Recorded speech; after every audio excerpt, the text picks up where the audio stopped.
So we'll talk about it. So Faizan, you can start now. हम live चले गए. चलिए, अस्सलाम वालेकुम doctor Rizwan. Walaikum assalam, Faizan. After all those technical glitches, I think we're finally live on Facebook. चलिए शुरू कीजिए. Okay, so welcome everyone. I am Faizan Rahman, final year medical student from Dow Medical College. Today I am here from Eximi Medical, and I will be interviewing our esteemed and very humble Dr. Rizwan Qureshi from Emergency Focus. From Emergency Focus. तो आज का हमारे session का purpose ये है कि हम pathway to Australia को एक सिंपल वे में अंडरस्टैंड करें, ये समझें कि हम किन पाथ्स के थ्रू हम ऑस्ट्रेलिया जा सकते हैं, वहाँ पे रेजिडेंसी लेने के क्या क्राइटेरियाज हैं और हम किस तरह अपनी सीवी को स्ट्रेंथन कर सकते हैं to get a residency, a good residency in Australia. So before we start, we know Dr. Rizwan from Emergency Focus. He's a 2001 Dow graduate, and he's currently working as a consultant of emergency medicine in multiple hospitals in Sydney. So Dr. Rizwan, थोड़ा सा आप हमें अपने बारे में बताएं कि किस तरह आपने अपना पाथ कार्व किया और एक सक्सेसफुल डॉक्टर का पाथ आपने बनाया. बहुत बहुत शुक्रिया फैज़ान मियां आपका. और पहले तो मैं माजरत चाहता हूं कि टेक्निकल ग्लिचेस जो हमारे थे थोड़े से हम वक्त पे नहीं आ सके, लेकिन उम्मीद है कि अब जो हमारा ये प्रोग्राम है ये अनइंटरप्ट चलेगा. जहां तक सक्सेस का सवाल है, सक्सेस तो एक इंसान की जो कामयाबी है वो उसके मुख्तलिफ ज़ाविये होते हैं. तो मैं बहुत हम्बल्ड हूँ कि आपने मुझसे कहा कि मैं सक्सेसफुल हूँ. मेरी नज़रिए में सक्सेसफुल दुनियावी और दीनी हर पॉइंट ऑफ व्यू से होती है, लेकिन फिर भी yes, I am quite happy and I am quite pleased कि जो मैं अचीव करना चाहता था to some degree I have achieved that. But I think the journey is long. अभी जो मेरा एक नया सफ़र शुरू हुआ है वो इंटरनेशनल मेडिकल ग्रेजुएट्स और ख़ास तौर पे अपने लोगों के साथ गठजोड़ करके उनको उसी मुकाम पे लाना जहाँ पे आज हम हैं, या मुझसे मुंसलिक जो दूसरे डॉक्टर हैं उनको उस रेजिडेंसी के थ्रू उस कंसल्टेंसी पे लाना, ये एक हमारा एक नया आइडिया है थ्रू इमरजेंसी फोकस और even in my personal capacity. तो आपने मुझे अच्छा याद दिलाया कि मैं भी डाउ मेडिकल कॉलेज का ग्रेजुएट हूँ. इनफैक्ट हालिया हमारी जो है वो 20वीं सालगिरह हुई है ग्रेजुएशन की. तो मैं 2001 का था, 2021 में हमारी 20वीं सालगिरह. तो मैं आपसे सवाल पूछना चाहूंगा, क्योंकि आप भी डाउ मेडिकल कॉलेज में, कि अब कैसा है डाउ मेडिकल कॉलेज? क्या यानी कि तनासब क्या है, फीमेल टू मेल रेशो क्या है, वार्ड आपका कैसा होता है, स्टडीज आपकी कैसी होती है? क्योंकि हम लोग वाकई में काफ़ी इंटरेस्टेड हैं कि कितनी चीज़ें जो हैं वो अब बदल चुकी हैं और गालिबन वाकई में बदल भी चुकी हैं. मैं तो जब भी हर साल जाता हूँ कराची तो विजिट ज़रूर करता हूँ, लेकिन आप मुझे बताइए, अंदर की बात बताइए. चलिए, तो जहाँ तक तनासब की बात है उससे हम कहते हैं कि अप्रोक्सीमेटली अगर कहा जाए तो 70 to 30 रेशियो हो चुका है. Females are a big majority, ना सिर्फ डाउ में बल्कि इन जनरल मेडिकल यूनिवर्सिटीज में. They are like the high achievers. But लड़के जो हैं अच्छे हैं, क्वांटिटी नहीं है बट क्वालिटी है. क्वालिटी है. चलिए, क्वालिटी भी जरूर रखिए आप. बिल्कुल. और मुझे बताया कि हमारे वो जो है पहले तो 2 साल ऐसे होते थे जो बिल्कुल सिर्फ कॉलेज में होते थे, आप वार्ड नहीं जाते थे. फिर तीसरे साल से आपकी क्लिनिकल रोटेशन शुरू होती थी, मेडिसिन में, सर्जरी में, डर्मेटोलॉजी में, ऑफ्थल्मोलॉजी में और तमाम. तो अभी भी क्या वही सिलसिला है या कुछ तब्दीली आई है उसमें? लेकिन अभी भी वैसे ही है. फर्स्ट 2 इयर्स आप लोग कॉलेज में होते हैं, बेसिक साइंसेस की एजुकेशन होती है. बट अब डिफरेंस ये था कि अब मॉड्यूलर सिस्टम इंट्रोड्यूस हो चुका था. तो we were not just studying anatomy, physio and biochemistry. Module wise था, like there is a cardiovascular module, there is a respiratory module. अच्छा. तो जब हम वार्ड्स में जाते थे तो we used to have a general idea कि ये पैथोलॉजी हमने पढ़ी थी, अब इसकी प्रेजेंटेशंस इस तरह की हैं और हमने मैनेज इस तरीके से करना है. बट ऑब्वियसली वो फिर उसके सिस्टम, जैसे थर्ड ईयर में आपके वार्ड स्टार्ट हुए तो they focused on the history taking. आप हिस्ट्री टेकिंग कर रहे हैं. देन फोर्थ ईयर में they focused on the examinations more, कि आप एग्जामिनेशन में क्या फाइंडिंग्स आप कर सकते हैं.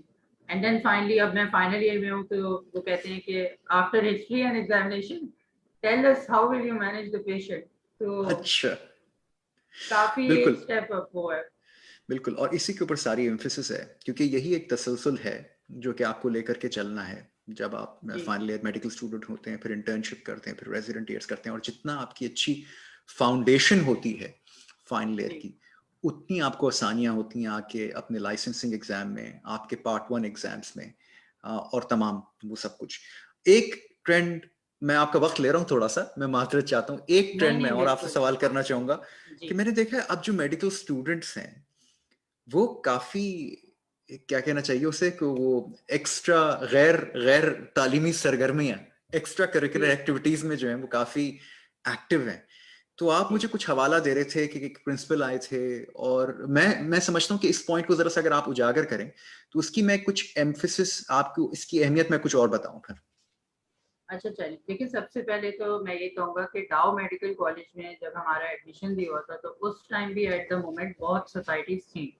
हमारी सोच था, पीडब्ल्यूए की सोसाइटी थी, मतलब ऐसी सोसाइटीज जो कि वेल एस्टेब्लिश्ड और पुराने वक्तों से चली आ रही हैं। तो उनके अलावा बीच में हमारे प्रिंसिपल आए थे डॉक्टर करतार। तो दाओ मेडिकल कॉलेज में we just have a boys common room, जहाँ पे हम टेबल टेनिस की हमें फैसिलिटी है, सिर्फ टेबल टेनिस होता था।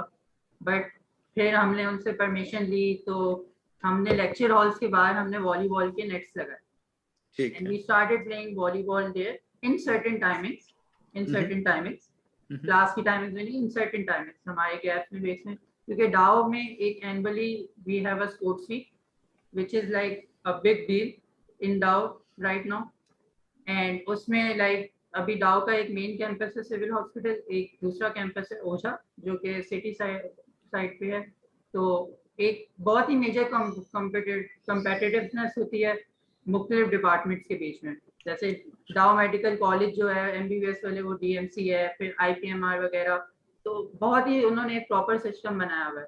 तो डाओ में हम लोग इसके थ्रू प्रैक्टिस करते थे, एंड हम्म। डॉक्टर करतार थे प्रिंसिपल, उन्होंने हमें बहुत सपोर्ट की थी, और वो कहते थे कि भाई आप लोग ये करें, हमें पूरी सपोर्ट है, पढ़ाई के साथ साथ आप ये भी लेकर चलें।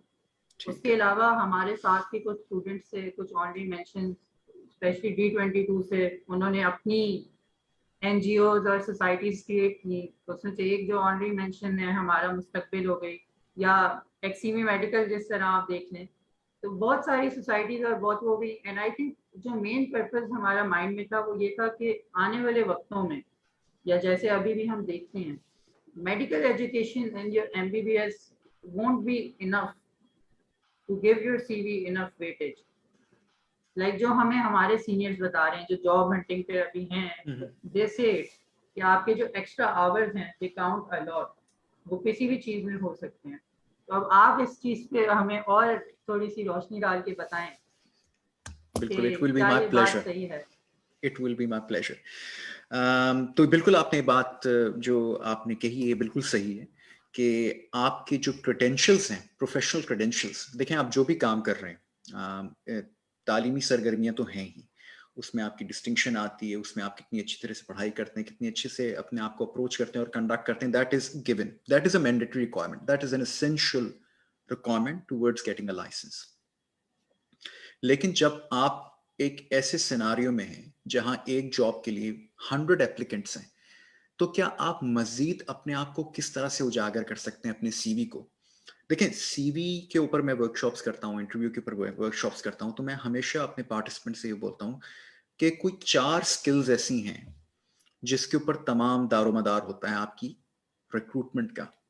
उसमें आपकी कम्युनिकेशन स्किल्स हैं, टीम वर्क और क्लिनिकल प्रायोरिटाइजेशन स्किल्स हैं, फिर क्लिनिकल गवर्नेंस है जिसे रिस्क मैनेजमेंट कहते हैं आपकी, और क्लिनिकल प्रायोरिटाइजेशन जैसे मैंने आपसे कहा।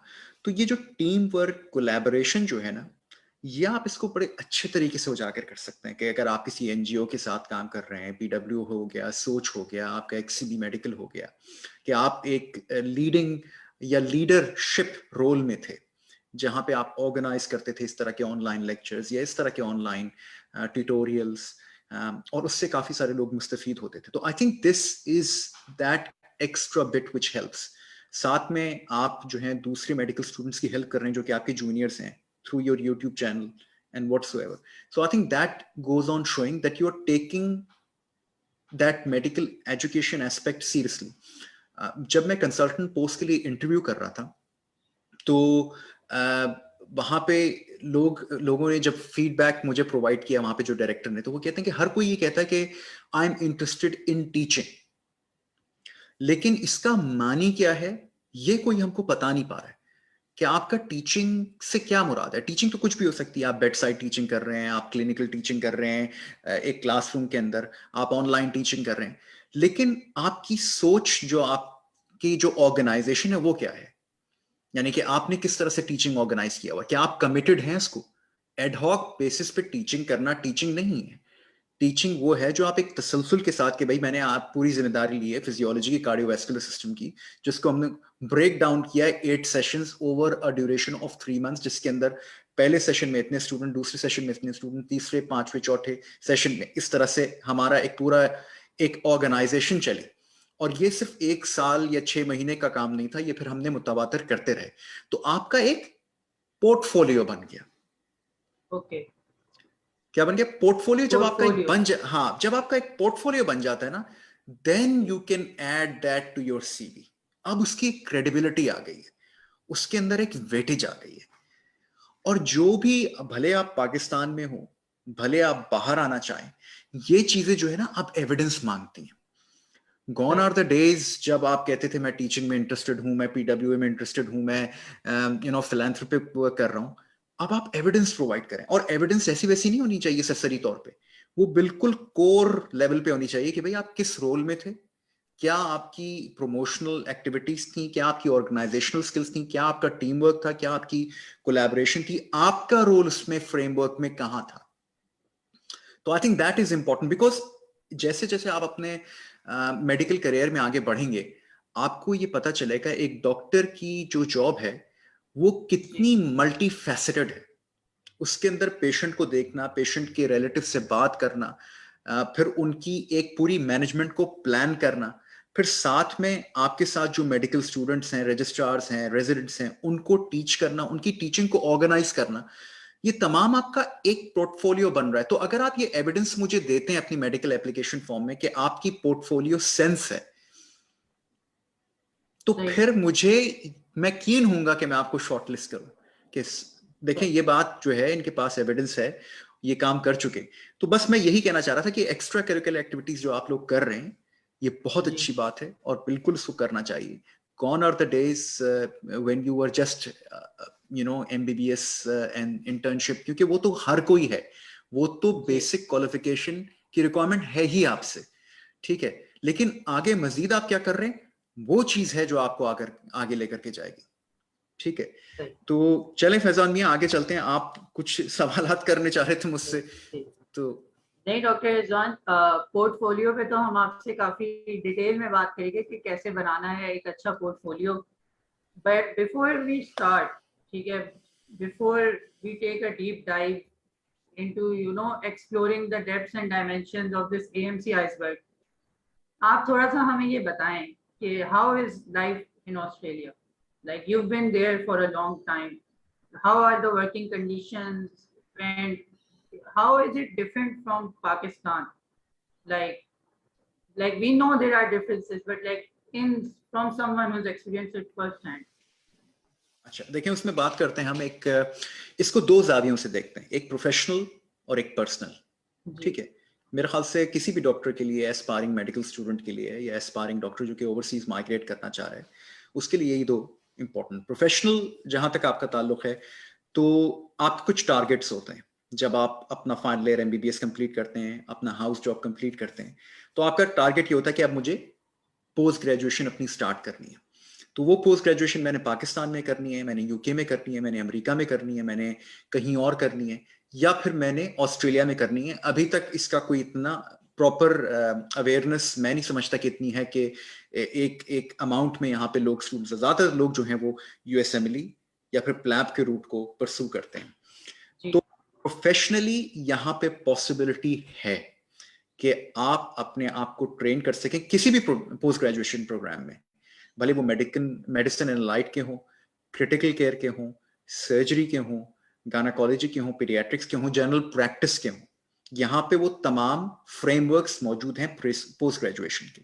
ठीक है, so professionally the system is very similar to the UK, क्योंकि यहाँ पे जितना भी जो प्रोफेशनल मेडिकल कॉलेजेस हैं, इमरजेंसी मेडिसिन का ले लीजिए, जनरल प्रैक्टिस का ले लीजिए, एनेस्थीसिया का ले लीजिए, मेडिसिन का ले लीजिए, वो तमाम जो हैं वो under the auspices of UK colleges बने इनिशियली, लेकिन फिर उन्होंने अपनी इतनी इस्टेब्लिश कर ली आइडेंटिटी कि now they are leading from their own platform, so much so they don't even recognise UK exams now.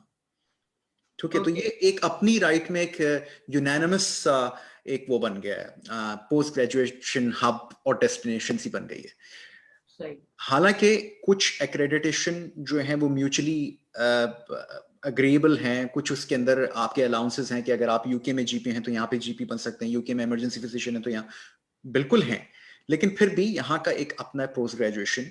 तो जहां तक आपका सवाल है कि पोस्ट ग्रेजुएशन या प्रोफेशनल क्वालिफिकेशंस को यहाँ पे किया जा सकता है, बिल्कुल किया जा सकता है। ठीक है, अब दूसरा सवाल ये पैदा होता है कि उसको करने के क्या क्या मराहिल हैं, वो हम बाद में उसके ऊपर बात करेंगे कि उसको किस किस रूट से आप आ सकते हैं, क्योंकि एक रूट नहीं है, ऑस्ट्रेलिया में आने के कई रूट्स हैं। ठीक है, जैसे कि होता है, ये अभी हम टच करेंगे बिल्कुल। बात करते हैं पर्सनल उसकी कि ऑस्ट्रेलिया में लाइफ कैसी, आपने मुझसे सवाल किया। ऑस्ट्रेलिया में लाइफ, मैंने यूके में 3 साल काम किया, 3.5 साल, और मैंने ऑस्ट्रेलिया में भी काम किया, अब मुझे यहाँ पे 16 साल होने को आए। ठीक है, तो मैं जरा सा बायस्ड हो गया हूँ ऑस्ट्रेलिया में, और उसकी एक वजह है, क्योंकि जब मैं यूके में था, तो ये बात कर रहा हूँ मैं आपसे 2003 की, 2004 की, 5 की, 6 की, तो उस वक्त जो है कंपटीशन जो था बड़ा हैज़र्ड सा कंपटीशन था, एक अजीब सा एक एनवायरनमेंट थी वहां पे, यानी कि जॉब्स की वहां पे एप्लीकेशन सेंट्रलाइज नहीं थी, जो कि अब हो चुकी हैं। फाउंडेशन प्रोग्राम उस जमाने में आ रहे थे, कुछ लोग फाउंडेशन में थे, कुछ लोग वही ओल्ड एसएचओ सिस्टम में थे। फिर पर्सनल लेवल पे वहां पे जो जॉब थी ना, जो आपको खुद ऑर्गेनाइज करनी होती थी, और फिर जॉब से मुंसलिक आपको वीजा अप्लाई करना पड़ता था कि भाई आप, उस जमाने में वीजा थे, HSNP highly skilled migrant programme था, परमिट फ्री ट्रेनिंग थी, या कुछ और किसी ने अपने पार्टनर के थ्रू उनको परमानेंट रेजिडेंसी मिल गई है, या परमानेंट वीजा या नेशनैलिटी मिल गई है। तो मेरी अपनी पर्सनल स्पेस में मेरे लिए बड़ा चैलेंजिंग था कि मैं जॉब्स भी करूं, साथ के साथ मैं वीजा भी अप्लाई करूं, और फिर जॉब्स जो मुझे मिलती थी या किसी को भी इंटरनेशनल मेडिकल जो ग्रेजुएट को मिलती थी, वो रीजनल एरियाज में मिलती थी। तो वहां पे मुझे एक बड़ा लगता था कि मेरी यंग फैमिली थी, वो बड़ी आइसोलेटेड सी महसूस करती है कि यार हम रीजनल में जा रहे हैं, और ठीक है वहां पे काफी लोग मौजूद हैं, देसी लोग काफी मौजूद हैं, डेफिनेटली उस पॉइंट ऑफ व्यू से इतना कोई डिफिकल्टी नहीं थी, लेकिन फिर भी मुझे ऐसा लगता था काम पे मैं इतना ज्यादा होता था यूके में, काम पे तो है ही आप, फिर जॉब्स भी अप्लाई कर रहे हैं, फिर आपको वीजे की भी एक दर्द सर है आपका, कि मुझे ऐसा लगता था मैं जब घर पे भी हूं तो मैं इन्वॉल्व, ठीक है, फिर काम भी बहुत मसरूफ। तो पर्सनली मेरी लाइफ जो है वो एक तरह से सेटिस्फाइड नहीं थी, डिस्पाइट द फैक्ट कि प्रोफेशनली मैं वहां पे अपने लिहाज से जितने मेरा कोहोर्ट था उसके साथ मैं कर रहा था। वहां पे फिर अपॉर्चुनिटी मुझे मिली ऑस्ट्रेलिया आने की। तो जब मैं ऑस्ट्रेलिया में आया तो एक वेदर का बड़ा अच्छा एक इम्पैक्ट होता है आपके ऊपर, कि यहाँ का वेदर बिल्कुल सिमिलर लगा मुझे कराची के, सिडनी में खास तौर पे यहाँ पे वेदर काफी अच्छा लगा, सूरज निकलता था, कम से कम नीला आसमान देखने को मिलता था, बारिशें भी होती थी। फिर सिडनी जहां मैं रहता हूँ ना, इसको मैं ये कहूंगा कि एक ये अपनी अलग दुनिया है, ठीक है। इसमें अगर मैं वेस्ट में जाता हूं तो वहां पे मुझे लेबनीज मिलेंगे, वहां पे मुझे क्या कहते हैं वियतनामीज मिलेंगे, वहां पे मुझे इंडियन मिलेंगे, श्रीलंकन्स मिलेंगे, ठीक है। जब मैं ईस्ट में जाता हूँ तो वहाँ पे जूइश पॉपुलेशन है, इंग्लिश पॉपुलेशन है, वो मिलेंगे। नॉर्थ में जाता हूँ तो वहाँ पे चाइनीज वाला बहुत हैं। फिर साउथ में आता हूँ तो वहाँ पे प्योर नेटिव ऑस्ट्रेलियन लोग जो हैं, जिनको आप कह लें कॉन्विक्ट्स कह लें, कॉन्विक्ट्स ऑस्ट्रेलियन, वो यहाँ पे साउथ में मौजूद हैं। तो जरा सा आप दूर जाएंगे तो वहाँ पे बांग्लादेशी पॉपुलेशन है रॉकडेल के एरियाज में। तो एक मिनी, वो जैसे कराची की एक फील नहीं है, एक मिनी पाकिस्तान है, ये मिनी वर्ल्ड है। अरब्स भी हैं यहाँ पे, चाइनीज भी हैं, वियतनामीज भी हैं, कोरियंस भी हैं, पाकिस्तानी भी हैं, इंडियन भी हैं, बांग्लादेशी भी हैं, और अच्छे खासे अमाउंट में मौजूद हैं। तो इस तरह से मुझे एक बड़ा एक कॉस्मोपॉलिटन सी फील लगी, ये मैं सिडनी में। लेकिन कुछ लोग जो यहाँ पे और रूरल एरियाज में काम कर रहे हैं, नेचुरली उनके लिए ये एक फैसिलिटी नहीं है कि उनको इतना एक लेकिन फिर भी यहाँ पे एक ऑस्ट्रेलिया जो है ना वो माइग्रेंट कंट्री, ठीक है। Right. और अब ज्यादातर माइग्रेंट रिसेंटली जो है वो प्रमोट ऐसे कर रहे हैं कि आप रीजन में जाएं, आप रूरल में जाएं। तो जितने नए डॉक्टर्स आ रहे हैं उनको वहां जा रहे हैं। तो मैं कुछ रूरल हॉस्पिटल में भी जाके काम करता हूँ, रूरल तो नहीं कहूंगा, रीजनल हॉस्पिटल में भी जाके काम करता हूँ। तो वहां पे जो पाकिस्तानी कम्युनिटीज है ना, वो बड़ी क्लोज नेट कम्युनिटीज हैं, क्योंकि वो Right. स्टैब्लिश्ड है वहां पे, ठीक है। उनके पास और कोई है नहीं जाने को, ठीक है। अब सिडनी जहाँ पे मैं रह रहा हूँ वहां तो चले बहुत बड़ी पाकिस्तानी कम्युनिटी है, जो भी है वो इतनी आपस में एंगेज नहीं होती। लेकिन जहाँ पे क्लोज नेट कम्युनिटीज होती हैं, जहाँ पे छोटी कम्युनिटीज होती हैं, वो आपस में ज्यादा लिंक्ड अप होती हैं। तो इस पॉइंट ऑफ व्यू से आई थिंक पर्सनल लेवल पे आपकी फैमिली जो है, अगर आप काम पे भी हैं तो बेहतर एंगेज्ड होती है अपनी रीजनल उससे। फिर काम की नोयत जो है यहाँ पे एक रिलैक्स्ड एटमॉस्फेयर है काम का। तो Right. इतना बिजी नहीं है जितना मेरे ख्याल से यूएस या यूके में काम इतना ज्यादा है। बिजी मैं ये नहीं कहूंगा बिल्कुल बिजी नहीं है, यहाँ पे भी बहुत जी, बिजी काम है। बहुत पेपर वर्क है, बहुत रूल्स एंड रेगुलेशन है, लेकिन फिर भी आपको ब्रीदिंग स्पेस मिल जाता है। मिल जाती है। सही है। अच्छा डॉक्टर रिजवान, एक क्वेश्चन है जो हमारे पास आया है इससे रिलेटेड, जो कि बल बहुत सारे लड़कों ने पूछा है, और वो ये है कि अगर हम ऑस्ट्रेलिया मूव करते हैं तो जो हमारे स्टार्टिंग रेजिडेंसी के इयर्स हैं, क्या उसकी पे से हम अपनी फैमिली को सपोर्ट कर सकते हैं? Like can they move to Australia with their family, और या उन्हें पहले खुद आना चाहिए, 1 साल 2 साल एस्टेब्लिश करना चाहिए, और फिर वो अपनी फैमिली को वहाँ पे मूव करना है? अगेन एक्सपेंसेस रिलेटेड एक क्वेश्चन आ गया। हाँ, तो अब देखें, ये सवाल जो है ये आपने बड़ा अच्छा सवाल किया है, बहुत उम्दा सवाल किया है। जब मैं ऑस्ट्रेलिया मूव किया था, मैं अच्छा मेरे पास तो एक एडवांटेज थी, क्योंकि मैं यूके से आया था। वहाँ पे मेरे यूके में मेरे पास फुल जीएमसी रजिस्ट्रेशन थी, और मैं जॉब लेकर के आया था यहाँ पे, ठीक है। सही। तो मैं तो जॉब टू जॉब आया था, मेरा बीच में शायद 1 हफ्ते का एक गैप आया था बीच में, जिसमें मैंने जो है मुझे रजिस्ट्रेशन वगैरह अपनी करनी थी। वो चेहरा जी, शनासी होती है ना, उसके लिए बस आपको एक शनाख्ती परेड करनी होती है। वो करके मेरी जो रजिस्ट्रेशन हो गया, मैं जॉब पे खड़ा हो गया था। उसी दौरान फिर मैंने अपने एमसी वगैरह पास की। सही। और वो मुझे पास करने की जरूरत नहीं थी, वो मैंने सिर्फ पास की क्योंकि मेरी वाइफ जो है उसको देना था एमसी। तो मैंने कहा चलो मैं तुमको कंपनी देने के लिए साथ में पढ़ लेता हूँ। तो वो बड़ा अच्छा एक सफर अच्छा, था हमारा। चलें। तो जहां तक आपका सवाल है कि अपने आप को सपोर्ट करना, इसमें दो पहलू हैं। पहला तो एक ये है कि वो लोग जो कि यूके से यहाँ पे जॉब लेकर आ रहे हैं, वो लोग जिनको जॉब ऑफर हुई भी है। अभी मैं एक हॉस्पिटल में काम करता हूँ, वहां पे एक या दो डॉक्टर्स ऐसी हैं, एक ईरान से आई हैं, एक इंडिया से आई हैं, जो इंडिया और ईरान से जॉब लेकर के आई हैं। उनका सही। इंटरव्यू हुआ ऑनलाइन, उनको ऑनलाइन वीजा दिया गया, सब कुछ arrangement, in the middle of pandemic वो जॉब लेकर आए हैं। तो अगर इस सूरत अच्छा। में आपको कोई इस तरह से, आपके इतने अच्छे क्रेडेंशियल्स हैं जो कि उनके हैं, ठीक है। अगर आपके इतने अच्छे क्रेडेंशियल्स हैं कि आपको जॉब वहां पे पाकिस्तान में बैठे बैठाए ऑफर हो गई है, ठीक है, AMC 1 आपने कर लिया था अच्छे वक्तों में या जो भी है, और आपने अब तो अगर आपको ऑफर हो गई है, तो फिर तो आप डेफिनेटली फैमिली को इंक्लूड करें अपनी वीजा में और आप उनको लेके आए, ठीक है। वो तो फिर सही। उसमें कोई कबाहत नहीं है। लेकिन अगर आप अपना जर्नी स्टार्ट करना चाह रहे हैं ऑस्ट्रेलिया में, और आपकी यहाँ पे कोई एज सच सपोर्ट नहीं है, तो मैं फिर ये एडवाइस नहीं करूंगा, क्योंकि ऑस्ट्रेलिया इन पर्टिकुलर सिडनी या Melbourne, they are very expensive. मुझे तो कभी कभार ओके। ऐसा लगता है कि यूके से ज्यादा एक्सपेंसिव है ये, सही। ठीक है। तो मैं उनको ये एडवाइस करूंगा कि अव्वल तो अपने पास अच्छी सेविंग्स होनी चाहिए, और अच्छी सेविंग से मुराद मेरी यही है कि कम से कम आपके पास 7 to 8 लाख रुपीस होने चाहिए, ठीक है। ओके। सही। जिसमें आपके, अगर आप ग्रुप्स के साथ भी रह रहे हैं, तो आपको इसमें अपनी मेडिकल की फीस, वहां पे एग्जाम्स की फीस है, इसके अंदर आपका एटलीस्ट 2 से 3 महीने का खर्चा है, ठीक जी। है। और साथ में अगर आपने वहां पे कुछ कोर्सेज वगैरह करने हैं, रजिस्ट्रेशन लेनी है, तो उस तमाम को आप कंसिडर करें। तो बिटवीन सही। Safely I would say between minimum 5 to maximum 10, 10 is a comfortable okay. number for a single person to be able to survive here for at least 3 to 4 months, ठीक है। That okay. Is a realistic kind of figure, जिसमें exams की fees है, registration की fees है, कुछ यहाँ पे अगर आप कोर्सेज करना चाह रहे हैं एक्रेडिटेशन के लिए तो उसकी फीस है। हाँ, अलबत्ता जैसे कि मैंने कहा कि अगर आपको अपना फैमिली को लेकर के आना है, तो वो उस सूरत में है जब आपको वहां पे डायरेक्ट जॉब हुई है ऑफर, और आप यहाँ पे पहले एक चक्कर लगा के जा चुके हैं अपना AMC 1 सही। करके। अब मुझे नहीं पता कि AMC 1 पाकिस्तान में गालिबन नहीं होता, नहीं होता तो पाकिस्तान में, नहीं होता। तो इस वजह से आपको एक चक्कर तो लगाना पड़ेगा AMC 2 तो खैर यहीं पे होता है। अब AMC 2 ऑनलाइन हो रहा है। अच्छा। हाँ, AMC 2 ऑनलाइन होना शुरू हो गया है। तो एक एक इसमें रे ऑफ होप ये है कि लोग AMC अपनी उसमें दे सकते हैं, अपनी मुल्क में भी दे अपने सकते हैं, अच्छा, होम तो कंट्री डॉक्टर में। रिजवान इसको थोड़ा स्पेसिफाई कर दें, ये सिर्फ ये पेंडेमिक पीरियड के लिए हो रहा है या ये परमानेंटली ये ऑनलाइन कर रहे हैं कि लोग अपनी सिटीज अपने होम से दे सकें?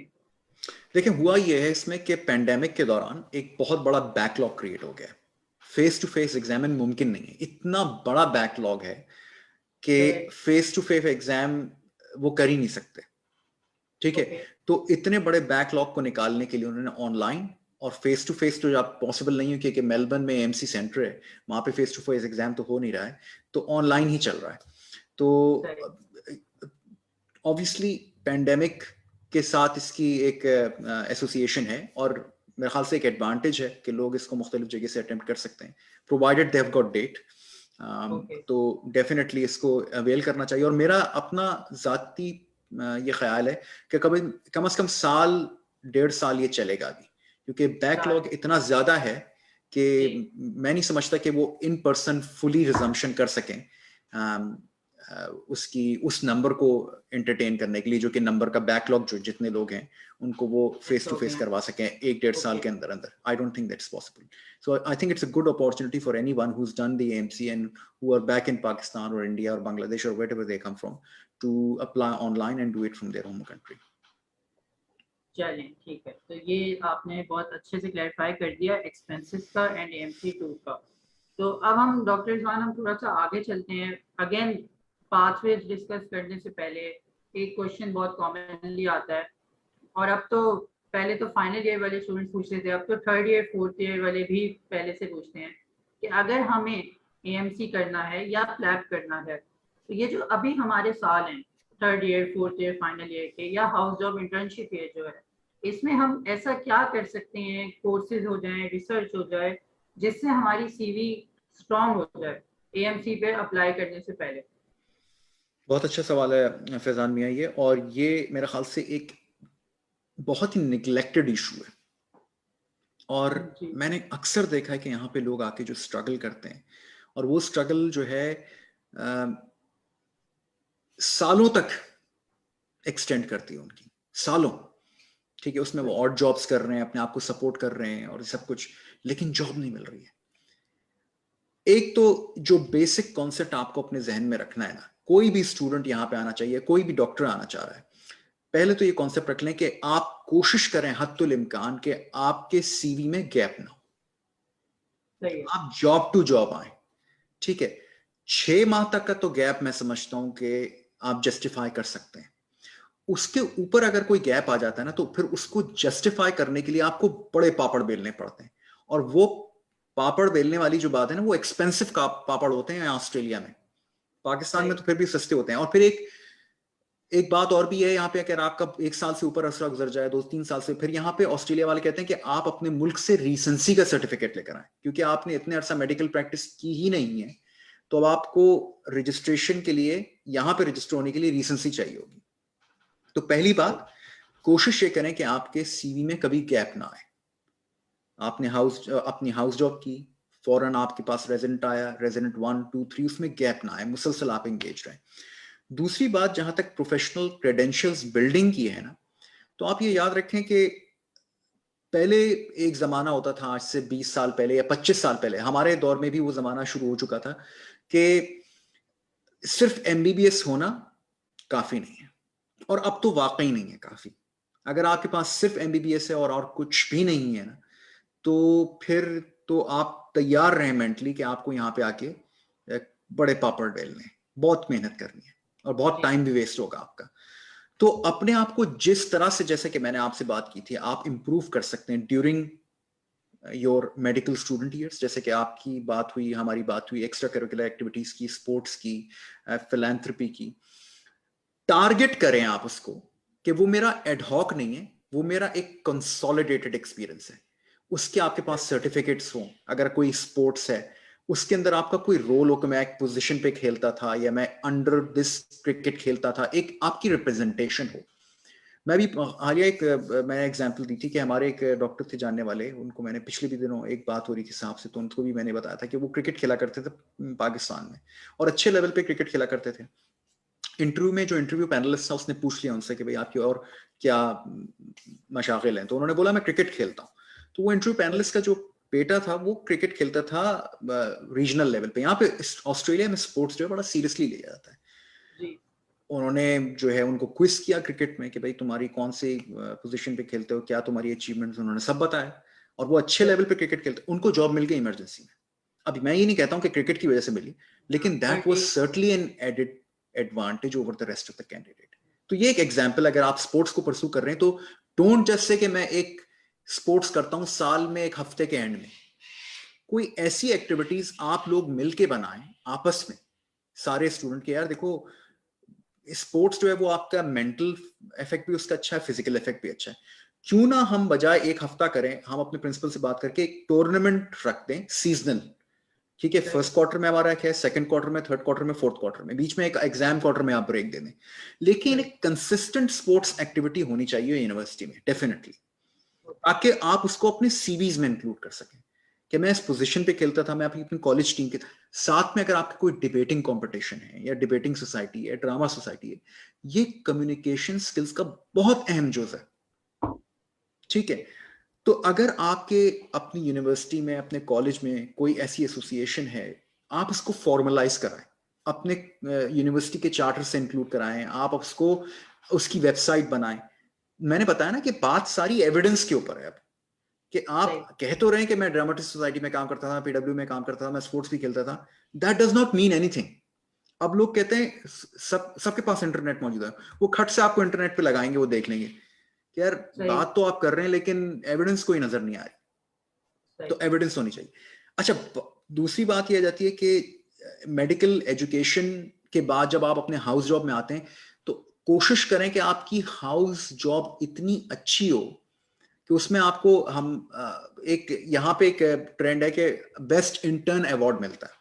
कोई इंटर्न अगर बहुत ही अच्छा काम करता है एक डिपार्टमेंट में या पूरे 12 महीने के अंदर, तो उसको बेस्ट इंटर्न अवार्ड दिया जाता है। इसी किस्म के आप अवार्ड्स अपने हॉस्पिटल में मुतारिफ कराएं। ठीक है, अपने प्रोफेसर से बात करके कि भाई अगर मैंने 6 महीना मेडिसिन की हाउस जॉब की है, 6 महीना सर्जरी की जॉब करती है, तो यार अगर मैंने अच्छा काम किया तो अगर आप मुझे एक लेटर ऑफ रिकमेंडेशन, नहीं वो तो बिल्कुल हमको पता है लेटर ऑफ रिकमेंडेशन की क्या वक़्त है, वो कोई भी बनवा लेता है, किसी से भी बनवा लेता है, नहीं बेस्ट इंटर्न अवार्ड दें मुझे, जो कि एक होना चाहिए साल में, जो कि एक प्रॉपर सर्टिफिकेट हो सके तो उसकी कोई सेरेमनी भी करवा लें। ठीक है, तो उससे ये होता है कि पता चल जाता है यार ये एक हार्ड वर्किंग डॉक्टर है from the very basic level. ठीक है, इंटर्नशिप के अंदर उसने बड़ा हार्ड वर्क किया है, अपनी उसकी सिक लीव नहीं है, उसकी लीव्स कम है, यानी कि उसने कोई दयानतदारी के साथ काम किया है, तो उसको बेस्ट इंटर्न अवार्ड मिला है professor of medicine, professor of surgery से। तो जिस तरह से आपकी डिस्टिंक्शन होती थी मेडिकल यूनिवर्सिटी में, उसी तरह से अब ये चीज। ठीक है, फिर आप जब रेजिडेंट ईयर्स में आए, सिमिलरली रेजिडेंट ईयर्स में आपको अपने आप को एक्सपैंड करना है एकदम से। अब आप अपने ज़माना तालिब इल्मी से निकल चुके हैं, अब आपको कंसंट्रेट करना है अपनी प्रोफेशनलिज्म पे कि यार मैं हमेशा ये कहता हूं कि इट डज नॉट मैटर कि अगर आप FCPS 1 कर रहे हैं, आप प्लैब 1 कर रहे हैं, आप AMC 1 कर रहे हैं, आप USMLE कर रहे हैं, करें आप डेफिनेटली, लेकिन अपने रेजिडेंट ईयर्स को छोड़े नहीं, कभी गैप ना आने दें, आप उस पर साइड बिल्कुल काम करते रहें। और उसको, क्योंकि देखें अगर आप अपने CV पे ये लिखते हैं ना कि preparing for AMC 1, preparing for USMLE, preparing for PLAB, और उसमें 6 महीने आपके, तो ये कोई एक्सेप्टेबल सिनारियो नहीं है। This is not something which is understood. जब आप बाहर मुल्क जाते हैं तो यहाँ पे जो मेडिकल स्टूडेंट्स हैं वो अपने सीवीज पे इस तरह से नहीं लिखते कि यार मैं USMLE की तैयारी कर रहा था तो इसलिए मैंने अपना 6 महीना गैप, हाँ ठीक है, गैप ईयर का कॉन्सेप्ट है यहाँ पे कि मेडिकल स्टूडेंट एक गैप ईयर लेते हैं अपना, लेकिन वो गैप ईयर उनके नॉर्मल एजुकेशन से ज्यादा मुख्तलिफ होता है। वो जाएंगे इलेक्टिव्स करेंगे बोट्सवाना में, अफ्रीका में, वो जाके इलेक्टिव करेंगे इंडिया में। ठीक है, और इलेक्टिव भी जाके बिल्कुल अपने आप को एब्जॉर्ब करके करेंगे, फिर 4-6 कंट्रीज को विजिट करेंगे, उसमें वो उनका हिस्टोरिकल टूर होगा, उसकी पूरी रिफ्लेक्शन लिखेंगे, उसकी पूरी डायरी बनाएंगे, उसका पूरा एक एक एक अपना इंप्रेशन बना के। तो मैं ये चाहता हूं कि जो हमारे यहाँ एक कॉन्सेप्ट है ना कि एग्जाम के लिए मुझे ब्रेक देनी है, या शादी हो रही है तो उसकी ब्रेक देनी है, यार ये एक्सेप्टेबल नहीं। ठीक है, दिस इज अच्छा। Not professional. You have to maintain your professionalism throughout. और प्रोफेशनल रहने का मतलब ये कि आप काम के ऊपर रहें, और ये जितने एग्जाम्स है। अच्छा, दूसरी बात, FCPS 1 करें, प्लैब 1 करें, AMC करें करें। दूसरी बात, अपनी स्किल्स पे फोकस करें। आपकी जो स्किल्स हैं, जो सिंपल स्किल्स है ना, BLS की स्किल्स हो गई, रिससिटेशन की स्किल हो गई, ये वो स्किल्स हैं जब आप ऑस्ट्रेलिया आते हैं, UK जाते हैं, जिसके ऊपर वो इत्तेफाक करते हैं आपको जॉब करने के लिए। आपसे ये कोई नहीं कह रहा कि आपको AO कोर्स किया होना चाहिए, आपको इंट्रामेडुलरी नेल डालना है, आपको लेप्रोटमी आनी चाहिए, आपको अपेंडिक्स निकालना आना चाहिए, नहीं। Basic resuscitation skills, basic communication skills, basic trauma skills, ये वो आर्मामेंट है जो आपके CV में मस्ट है, और ये लोग ऑफन ओवरलुक करते हैं। तो अगर आपको कोई अपॉर्चुनिटी मिल रही है पाकिस्तान में कि मैं FCPS कॉलेज के थ्रू कोई कम्युनिकेशन स्किल्स कोर्स कर लूं, ठीक है, मैं अपने कोई रिससिटेशन कोर्स कर लूं, ALS BCLS, आप ये ना देखें कि वो आपको कितना कॉस्ट कर रहा है, या आपकी क्रेडिबिलिटी है, या आपके CV पे एक एक्नॉलेजमेंट है कि हाँ यार ये एक रिकग्नाइज कोर्स इस बंदे ने किया हुआ है। वो 2-2 दिन, वो मैं वॉट कोर्सेज की बात नहीं कर रहा, आपको एक प्रॉपर अथॉरिटी से कोर्स किया होना चाहिए, 2 से 3 दिन का जो होता है, जिसमें एक प्रॉपर आपकी एक ट्रेनिंग हुई हो। तो ये बिल्डिंग ऑफ क्रेडेंशियल्स ना, it's very important. Gone are the days that your simple MBBS और आप यहाँ पे आकर अपना टाइम वेस्ट कर रहे हैं, अपने पैसे भी वेस्ट कर रहे हैं। अगर आप इस तरह से आते हैं, अगर मेरे पास एक कोई CV आता है शॉर्टलिस्ट करने के लिए, एक बंदा है जिसने 2 साल, अच्छा, दूसरी बात मैं यहाँ पे भूलने से पहले, जी। जब भी आप बाहर जाएं, UK और ऑस्ट्रेलिया की बात मैं प्रीडोमिनेटली करूंगा, कोशिश ये करें कि हाउस जॉब के ऊपर आपका 12 से 18 महीने का रेजिडेंट लेवल एक्सपीरियंस हो। सही। ठीक है, यहां पे जॉब तो डेफिनेटली आपको रेजिडेंट लेवल की मिलेगी, लेकिन वो चाहते हैं कि वो बंदा थोड़ा सा मैच्योर हो एक्सपीरियंस वाइज, और वो एक्सपीरियंस किन फील्ड में हो, जनरल फील्ड में हो, मेडिसिन में, पीडियाट्रिक्स में, ICU में, इमरजेंसी में। ये वो फील्ड हैं, चलती हुई फील्ड्स, जिनकी बहुत ज्यादा जॉब्स होती हैं। ठीक है, अगर आपने 6 महीने 8 महीने उसमें लगा के आ रहे हैं, डर्मेटोलॉजी में, ऑप्थेल्मोलॉजी में, तो वो मैं नहीं समझता कि उसकी इतनी कोई वैल्यू होगी।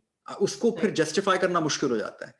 तरीके हैं उसके भी करने के, जस्टिफाई करने के तरीके हैं उसके, कि क्योंकि जूनियर डॉक्टर का काम तो मुख्तलिफ होता है, वो history taking, examination, assessment, management plan होता है, लेकिन आपको जर्नलिस्ट के तौर पे आपने आपको प्रमोट करना है। तो don't develop your favouritism early on. पहले 24 months after your house job should be general years, general surgery, general medicine, pediatrics, especially pediatrics, और क्रिटिकल केयर, एनेस्थीसिया, ICU में से कम 3 months का एक्सपीरियंस तो लाजमी होना चाहिए। मैं ये कहता हूं अगर आप इस क्रेडिबिलिटी के साथ आते हैं ऑस्ट्रेलिया, और आपको 6 महीने के अंदर अंदर काम नहीं मिलता ना, आप मुझसे आके शिकायत करें, मैं आपकी खुद केस फाइट करने को तैयार हूं। सही। ये मैं मजाक की बात नहीं, मैं बिल्कुल फैक्चुअल बात कर रहा हूँ। नहीं नहीं, बिल्कुल। तो बेसिकली ये करना है कि हमारे यहाँ जो एक कॉन्सेप्ट है कि वो इंटर्नशिप करके छोड़ देते हैं, एग्जाम की तैयारी कर रहे हैं, इस तरह आपने नहीं करना। You have to continue to keep working and working professionally.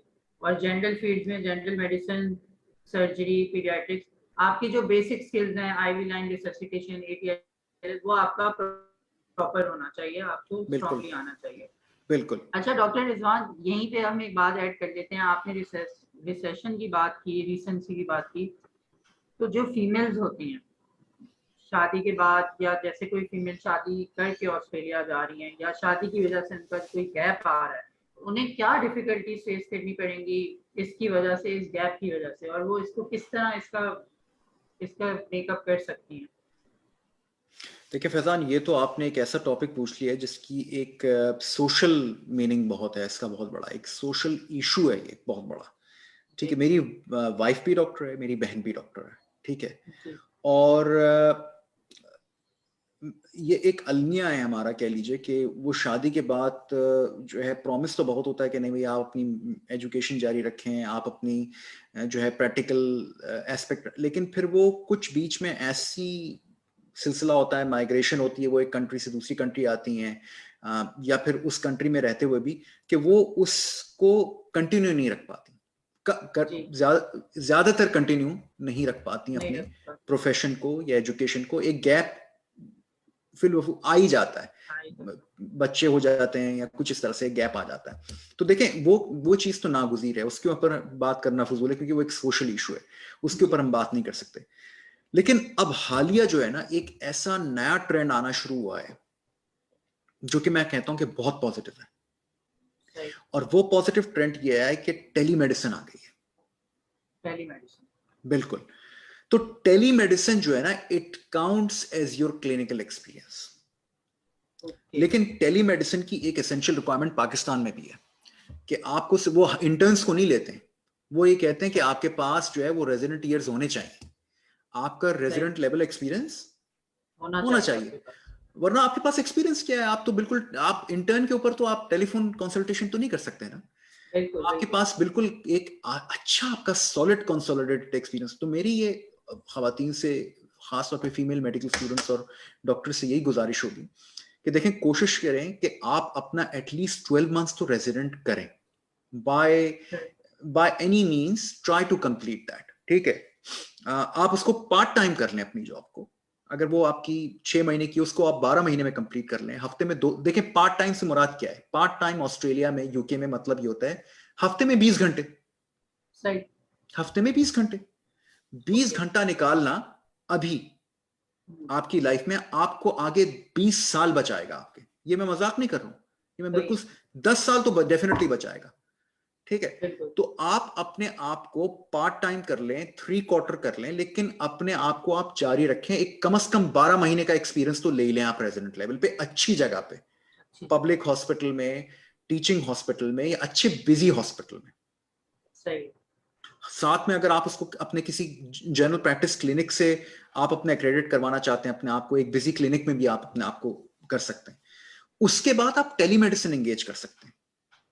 ठीक है, एक बात तो ये हो गई टेलीमेडिसिन, क्योंकि वो आपकी क्लिनिकल रिसेंसी में काउंट होती है। कितनी मेडिकल डॉक्टर्स अभी ऐसी हैं ऑस्ट्रेलिया में जो कि कोविड की वजह से नहीं जा पाई हैं, पाकिस्तान नहीं जा पाई हैं, इंडिया नहीं जा पाई हैं, श्रीलंका नहीं जा पाई हैं, तो उनको यहाँ पे जो मेडिकल बोर्ड ऑफ ऑस्ट्रेलिया, उन्होंने टेलीमेडिसिन को एक्नॉलेज किया है कि अगर आप टेलीमेडिसिन में एंगेज्ड हैं तो हम उसको कंसिडर करेंगे, आपको रिसेंसी के लिए जाने की जरूरत नहीं है। दूसरी ये बात है कि आपको ये भी चाहिए कि आप अपनी मेडिकल एजुकेशन प्रोफाइल बना के रखें। अब कितने स्टूडेंट्स ऐसे हैं, मेडिकल स्टूडेंट्स ऐसे हैं जो पाकिस्तान में मौजूद हैं, अगर आपने MC1 पास कर लिया, आपने FCPS1 पास किया हुआ है, अगर आपने कोई भी ऐसी स्किल, एजुकेशनल स्किल आपकी ऐसी है जो आप समझते हैं आपकी पर्सनैलिटी से आप पढ़ा सकते हैं, तो आप वो ऑनलाइन पढ़ाना जारी रखें। सही है, ठीक है, ये भी रिसेंसी में अलाउंस है इसका। अच्छा, हाँ, तो medical education and professional telemedicine work can make up for those deficiencies जो कि लामतनाही तौर पे आपकी जिंदगी का हिस्सा बन चुकी हैं। आपकी इंटेंशन तो नहीं थी, आप तो करना चाहती हैं, लेकिन अगर बन चुकी हैं तो एटलीस्ट उसको मिनिमाइज किस तरह कर सकता है? मेडिकल एजुकेशन को कंटिन्यू रखें और अपनी टेलीमेडिसिन को कंटिन्यू रखें। किसी ना किसी तरह मेडिसिन को छोड़े नहीं, बिल्कुल ब्लैंक ना करें आप इसको, जहां उससे आप इन टच में रहें। बिल्कुल। और प्रोफेशनल देखें, एक बात यह कि आपकी जॉब पेड होनी चाहिए। अच्छा, सही। वॉलंटरी जॉब जो, क्योंकि पेड जॉब की ना एक अकाउंटेबिलिटी होती है। अगर आप वो टेलीमेडिसिन नहीं कर रहे हैं, आपकी अकाउंटेबिलिटी, आपको रजिस्ट्रेशन मेंटेन करके रखनी है। आपको रजिस्ट्रेशन मेंटेन करने का मतलब यह है कि रजिस्ट्रेशन मेंटेन करने की जो रिक्वायरमेंट्स हैं वो साल ब साल पूरी करनी है।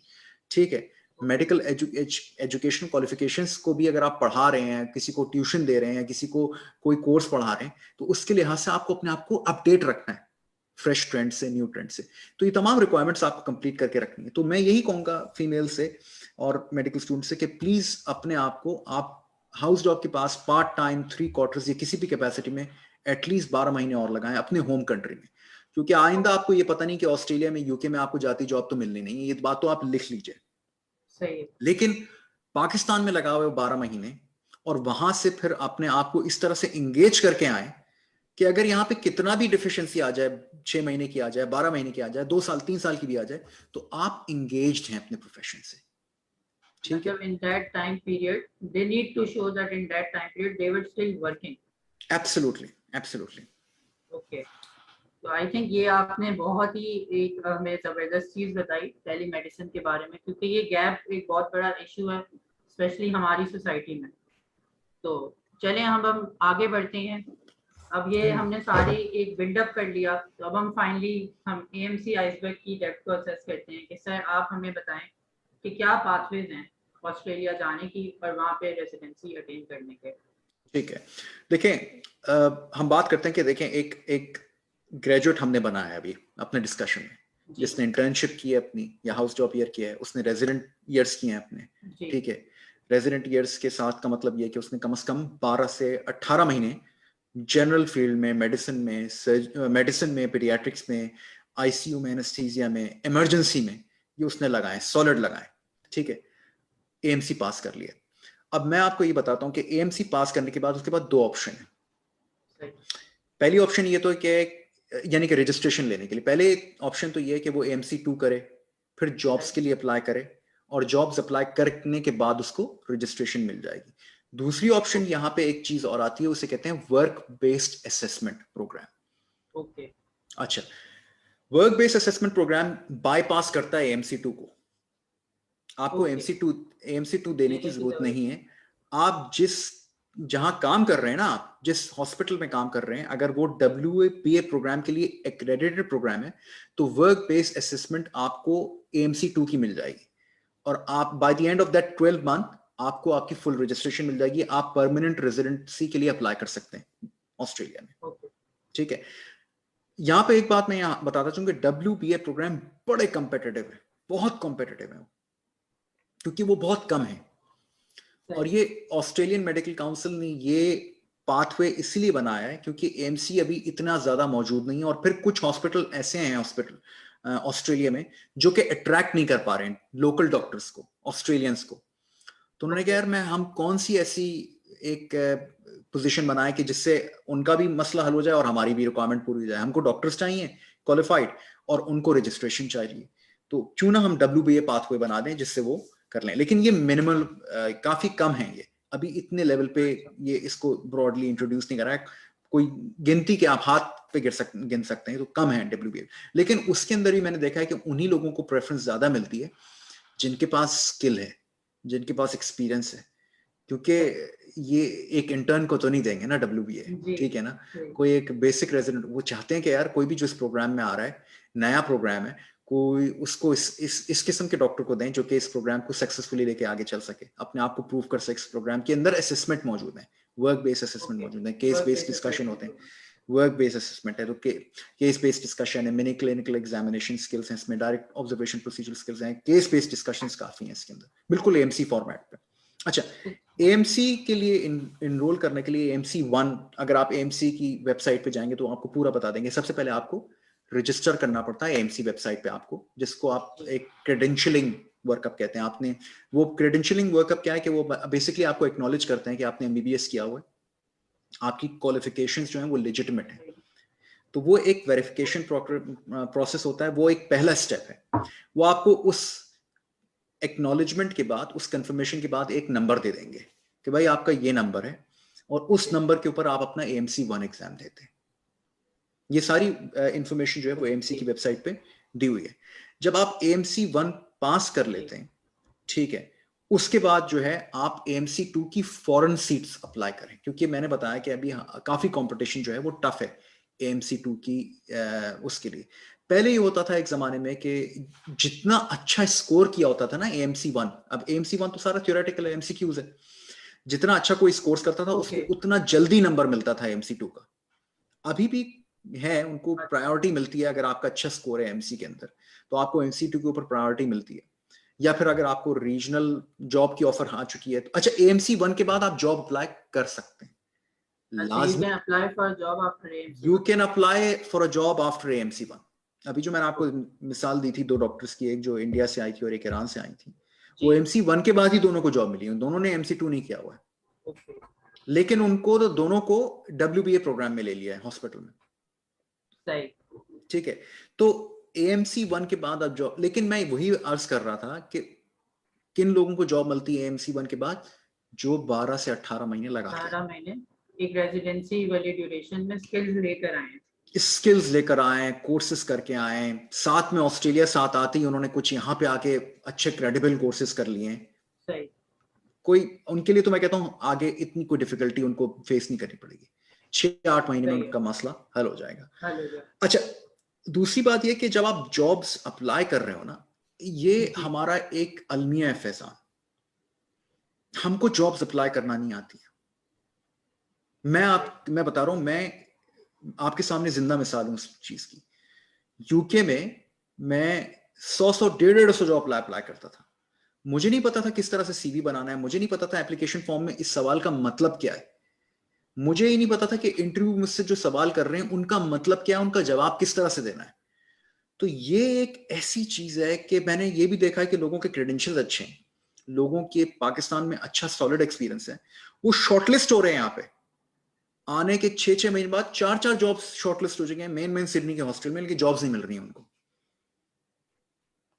सही। उनको इंटरव्यू देना ही नहीं आता। अब ये चीज हमको अनफॉर्चुनेटली सिखाई नहीं जाती। अब मेरा इरादा है जब मैं पाकिस्तान आऊंगा नेक्स्ट, जैसे ये खत्म होती है बंदिश कहूंगा मैं उसे ये जो कोरोना की बंदिश जो है खत्म होती है, तो मैं डेडिकेटेडली जो है जॉब एप्लीकेशन को टारगेट्स करूंगा, क्योंकि ये एक ऐसी सॉफ्ट स्किल है, ये ऐसा सॉफ्टवेयर है जो जी हमारे हार्डवेयर से गायब है। ठीक है ना, कि सही। एप्लीकेशन फॉर्म में सवालों को किस तरह से एड्रेस करना है। और यकीन माने कितने लोग जो आए हैं उन्होंने हमारी वर्कशॉप्स अटेंड की हैं, इमरजेंसी फोकस की, मेडिकल एप्लीकेशन की, सीवी की और इंटरव्यू की। मैंने उनके डमी इंटरव्यूज किए हैं और इंतहाई, मैं आपको क्या बताऊं किस किस्म की उनके लेवल था इंटरव्यू का जवाब देने का, अर्ज नहीं कर सकता मैं। जी उनको हाथ लेकर मैंने बताया, समझाया, और फिर उनकी शॉर्ट लिस्टिंग हुई, फिर उनको जॉब भी मिली। तो एक बात यह है कि अगर आपके सीनियर्स हैं पाकिस्तान में, उनके साथ आपको 20 से 25 सवाल आते हैं। ओके। अच्छा, लोग ये समझते हैं कि यार मैंने ये 20 से 25 सवाल प्रिपेयर कर लिए और बस मेरा काम हो गया। ना ना ना ना ना, बात यह कि वो 20 से 25 सवाल आपके मुताल्लिक हैं। अगर ओके। आपके पास क्रेडेंशियल्स ही नहीं है तो आप उन सवालात का खाक जवाब देंगे। सही। अब मैं बिलफर्ज आपसे ये कह देता हूं कि यार फैजान, आपको जो है वो एक रेजिडेंट लेवल जॉब अप्लाई करनी है, ठीक है, और ये जॉब है, उसका पहला सवाल इंटरव्यू का आपसे पहला सवाल वो ये पूछेगा कि भाई why have you applied for this job and what particular skill set do you have to join this job, or what particular skill set will you bring to be credible in this job। ये पहला सवाल है। अब इसको वो address ही नहीं कर पाते। अब वो ये कहते हैं कि हमारा पिछला एक्सपीरियंस ये था कि एमबीबीएस हमने किया, एमबीबीएस करने के बाद हमने रेजिडेंसी की, रेजिडेंसी के अंदर हम बहुत पैशनेट भी हैं, हम बहुत डेडिकेटेड भी हैं, हमारा टीम वर्क भी है। इनका मीनिंगलेस बातें हैं, इनका कोई मतलब नहीं है, इनका कोई, ये कोई ऐसे बात ही नहीं करता है इन ममालिक में, ऑस्ट्रेलिया में, यूके में, कि भाई मैं टीम वर्क हूं, मैं टीम प्लेयर हूं, मैं डेडिकेटेड हूं, मैं रोल प्लेयर हूं। ऐसे कोई बात नहीं करता। आप प्रूव करें ना मुझे आपने काम किया क्या है, आप मुझे बताएं किस तरह से आपने टीम वर्क की, क्या एग्जाम्पल है आपके पास।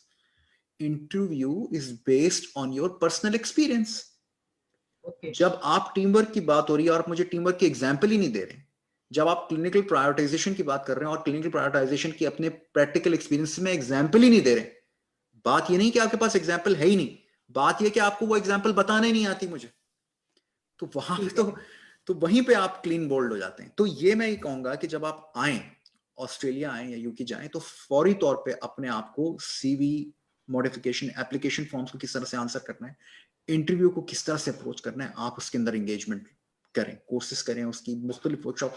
मेरे कोर्सेज ना करें यार, हजारों लोग मौजूद हैं, लेकिन please do your self a favour, do a course. आप ओके। यकीन करें, मुझे इतनी क्वेरीज आती थी, मैंने एक ऑनलाइन कोर्स बना के अपलोड कर दिया कि आप उसको 24 से रात को 2-2 3-3 बजे लोग मुझे मैसेज कर रहे होते थे कि हमारा कल इंटरव्यू आ गया। मैंने कहा यार मैं ऑनलाइन कोर्स बना के अपलोड कर देता हूँ। तो वो thinkific.com पे, emergencyfocus.thinkific.com पे मैंने अपलोड कर दिया कोर्स। उसके अंदर पूरा मैंने उनको बताया कि किस तरह से एप्लीकेशन फॉर्म भरना है, किस तरह से सीवी बनाना है, किस तरह से मेडिकल इंटरव्यू करना है। तो मैं ये नहीं कह रहा हूं कि आप मेरे प्लेटफॉर्म से करें, किसी भी प्लेटफॉर्म से कर लें आप, ठीक है। तो सही। ये है सिलसिला। तो अच्छा, एएमसी 2 के अंदर, एएमसी 2 के ऊपर भी बात कर लेते हैं। एएमसी 2 क्या है? एएमसी 2 जो है ना, वो आपके बेस्ड है फाइनल ईयर और हाउस जॉब के ऊपर। अब एएमसी 2 की अगर आप उसको ओके। पढ़ेंगे ना, वेबसाइट की डिटेल को पढ़ेंगे, तो ये कहते हैं कि हम आपको असेस कर रहे हैं फाइनल ईयर मेडिकल स्टूडेंट के लेवल पे। मैं समझता हूं कि ये बात ओके। गलत है। वो आपको फाइनल ईयर मेडिकल स्टूडेंट के लेवल पे चेक नहीं कर रहे। और मैं आपको एक बात और भी बताता चलूं, शायद कुछ लोगों को ये बात अच्छी लगे भी नहीं।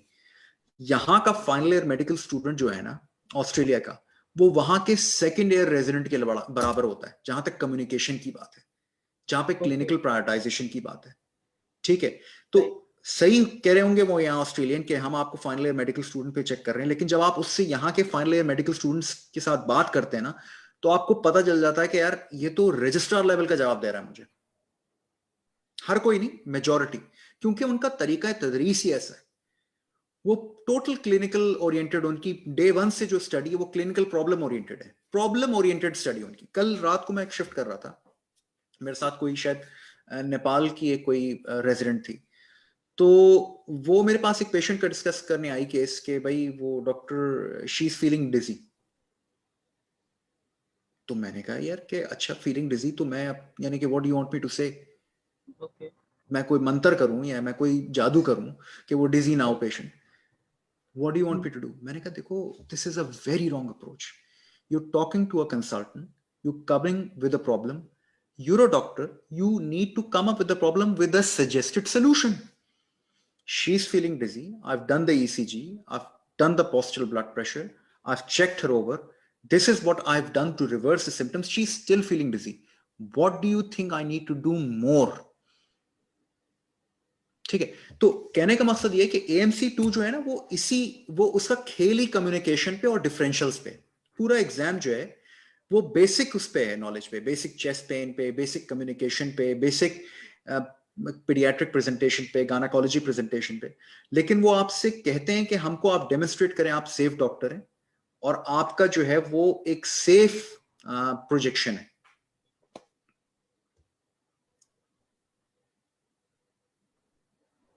आवाज आ रही है आपको मेरी? जी, मुझे आपकी आवाज आ रही है। आई लास्ट सेफ प्रोजेक्शन। आप अपने आप को सेफ, तो सारा जो आपका एम, डॉक्टर रिजवान बोलिए।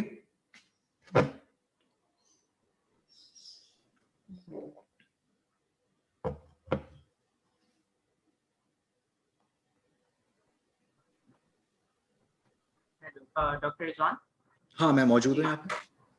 अच्छा जी, अच्छा डॉक्टर, ये है कि अब ये एक आपने हमें एक बात बता दिया कि आपने इंटर्नशिप की, आपने अपने क्रेडेंशियल्स बताए, you did your residency 12 to 18 months, you got your skill, आपने AMC1 दिया व्हिच वाज एन MCQ, उसकी पहले आपने रजिस्ट्रेशन कर दी। रजिस्ट्रेशन के मुतालिक एक क्वेश्चन मैं आपसे पूछना चाहूँगा कि there is a thing which we heard called a medical portfolio, जो आपको वहाँ पे बनानी पड़ती है रजिस्ट्रेशन के। तो थोड़ा सा अगर आप हमें इस मेडिकल पोर्टफोलियो के बारे में बता दें कि इन सिंपल वर्ड्स कि ये मेडिकल पोर्टफोलियो किस बला का नाम है। देखिए, मेडिकल पोर्टफोलियो जो है, ये मैं बड़ा थैंकफुल हूँ यूके सिस्टम का। जब मैं फाउंडेशन ईयर 2 के अंदर था तो वहाँ में उन्होंने हमको बताया था कि आप मेडिकल पोर्टफोलियो बनाएं। अब मेरे लिए भी एक बिल्कुल अचंभी बात थी, यार ये मेडिकल पोर्टफोलियो होता क्या है, क्या मतलब, यानी कि मैं क्या लिखूं उसमें। तो उसके अंदर ना पूरी गाइड थी मेडिकल पोर्टफोलियो बनाना कैसे। तो उसके अंदर सेक्शंस थे कि पहला सेक्शन जो है आपका, वो आपका CV का सेक्शन होना चाहिए, आप उसके अंदर अपना CV बनाएं। दूसरा सेक्शन आपका ये होना चाहिए कि आप जो भी आप काम कर रहे हैं ना, जॉब कर रहे हैं, उस जॉब के अंदर आप ज्वाइन करने से पहले आप लर्न क्या करना चाहते हैं। ठीक है, अब मैं फर्स्ट करें इमरजेंसी की जॉब कर रहा हूं, तो मेरा टारगेट क्या है इस 3 मंथ्स इमरजेंसी प्लेसमेंट के अंदर।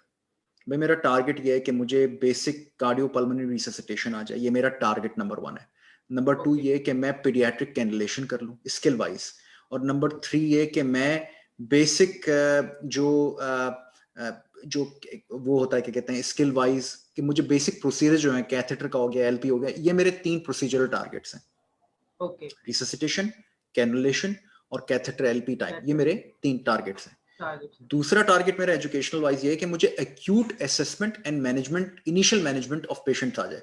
चेस्ट पेन हो गया, एब्डोमिनल पेन हो गया, पीडियाट्रिक प्रेजेंटेशन हो गई, ये मेरा एक टारगेट है। तो आपको पोर्टफोलियो बताता है कि आप किसी भी जॉब से पहले अपने टारगेट्स डिफाइन करें, और जब जब आप ये अचीव करें उनको आप लिखें, एज अ डायरी लिखें मेडिकल पोर्टफोलियो में, मेडिकल पोर्टफोलियो में, कि मैंने ये प्रोसीजरल स्किल्स सीखी इस जॉब के अंदर, थ्रू इन आप उन केसेस की, ऑब्वियसली वो केसेस कॉन्फिडेंशियल है, उसको आपको बिल्कुल डिटेल नहीं करना, लेकिन एटलीस्ट आपको ये सम अप करना है, समराइज करना है कि these were the critical areas where I needed an experience before joining this job. In 3 months, I have learned about X, Y, and Z: medical resuscitation, procedural skills, and basic and acute assessment and management of commonly presenting emergency condition. इसी तरह आप paediatrics में जाएं, इसी तरह आप medicine में, तो एक आपके पास एक आपकी क्रेडेंशियल्स बढ़ है पोर्टफोलियो के अंदर। आपने एक टारगेट किया, आपने वो टारगेट अचीव किया, टारगेट अचीव किया, थ्रू आउट 12 मंथ्स आपकी एक लिस्ट बनती जा रही है।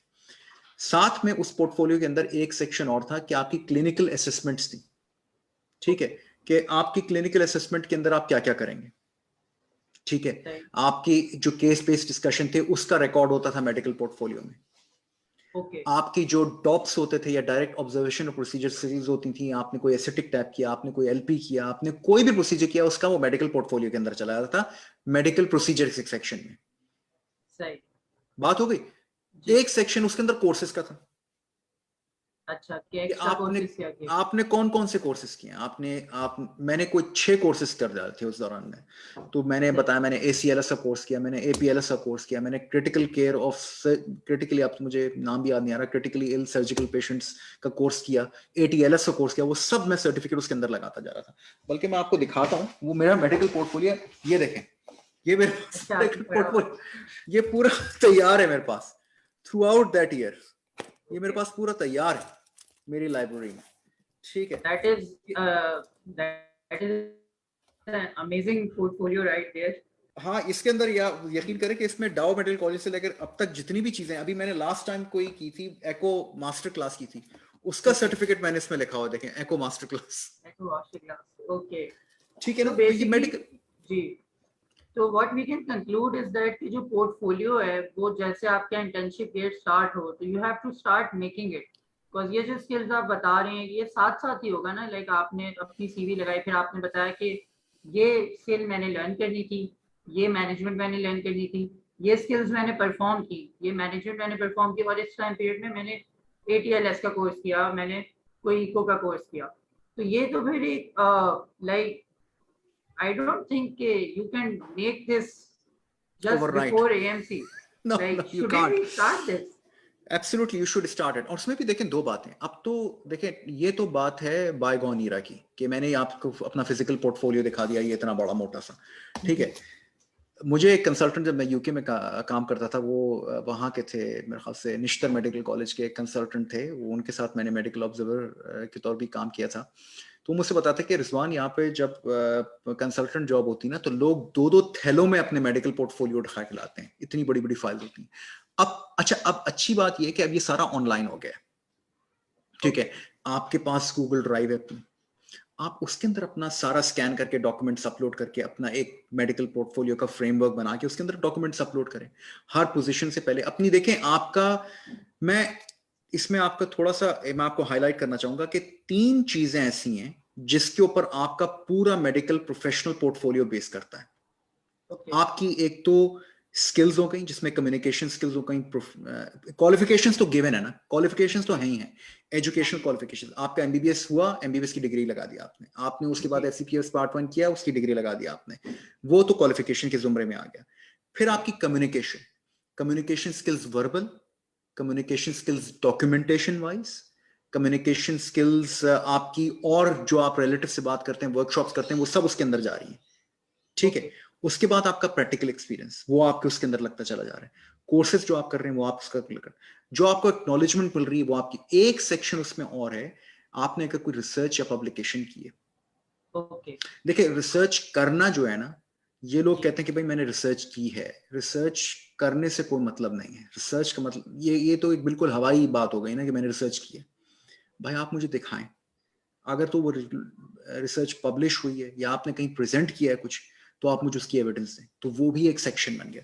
तो बेसिकली बात ये है, qualifications, communication, team work and clinical prioritisation. एक सेक्शन मेडिकल पोर्टफोलियो में और भी था, कोई इंटरेस्टिंग केस आपने देखा हो। अब इंटरेस्टिंग का मतलब लोग समझते हैं यार मैंने कोई बहुत ही रेयर, कोई काला आजार, कोई लिशमीनियासिस का केस, तो फलाना ढिमकाना नहीं।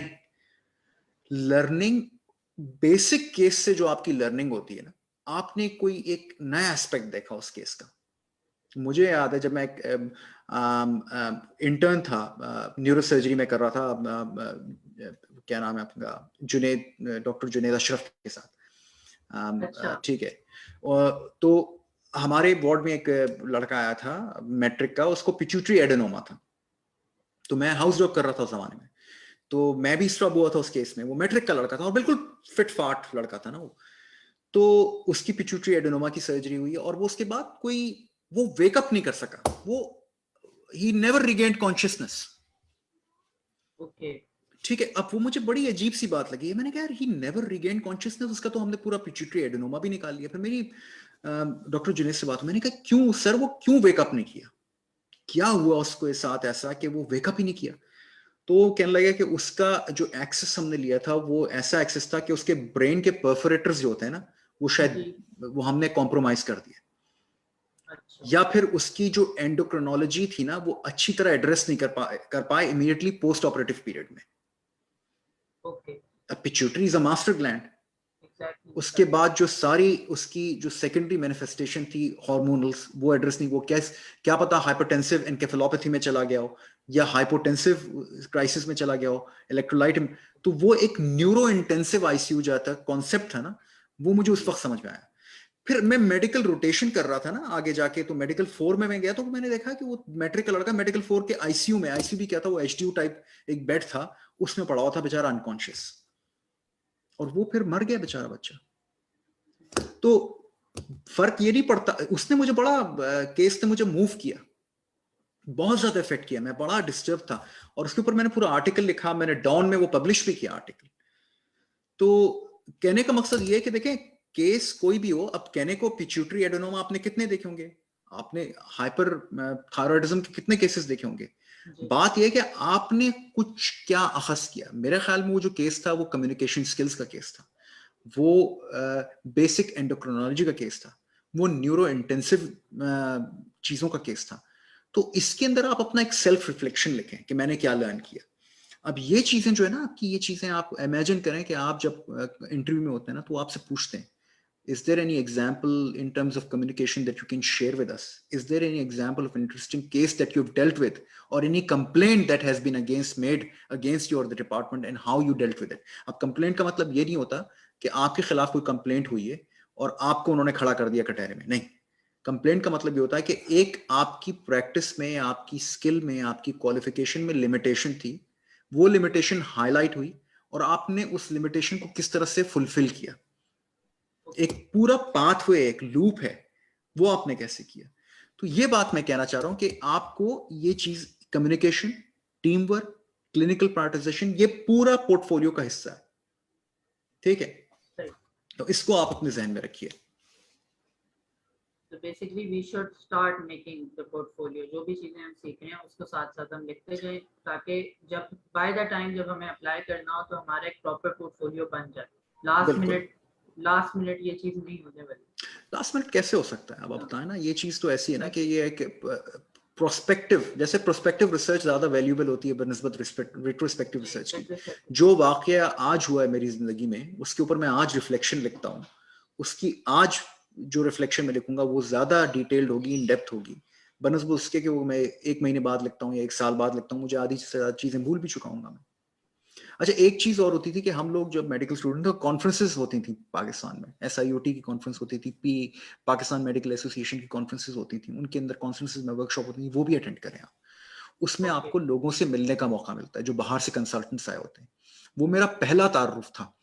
मैं मक्ती याकूब से मिला, उसके अंदर मैं कितने कंसल्टेंट से मिला जो कि बाहर काम करते थे। उन्होंने मुझे गाइड किया, उन्होंने मुझे बताया, अपने आप को जाके इंट्रोड्यूस कराएं।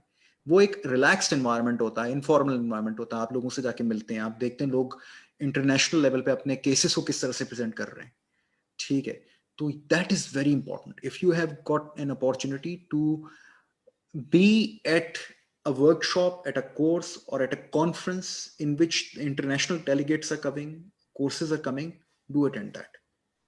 उनसे ओके। आप पूछिए, उनसे आप इंटरेक्ट कीजिए। ठीक है। अब तो काफी ट्रेंड हो गया है, बाहर से कंसल्टेंट्स आते हैं, कोर्सेज कराते हैं। जी। लेकिन देखें, अक्सर वो कहते हैं ना कि सवाल पूछने का भी एक तरीका होता है। लोग हमारे यहाँ अक्सर सवाल ऐसे पूछते हैं जो कि बिल्कुल ऐसे होते हैं ना जैसे आपको कोई हलवा बना के नहीं देगा। सवाल एक आपके माइंड में एक फ्रेमवर्क होना चाहिए।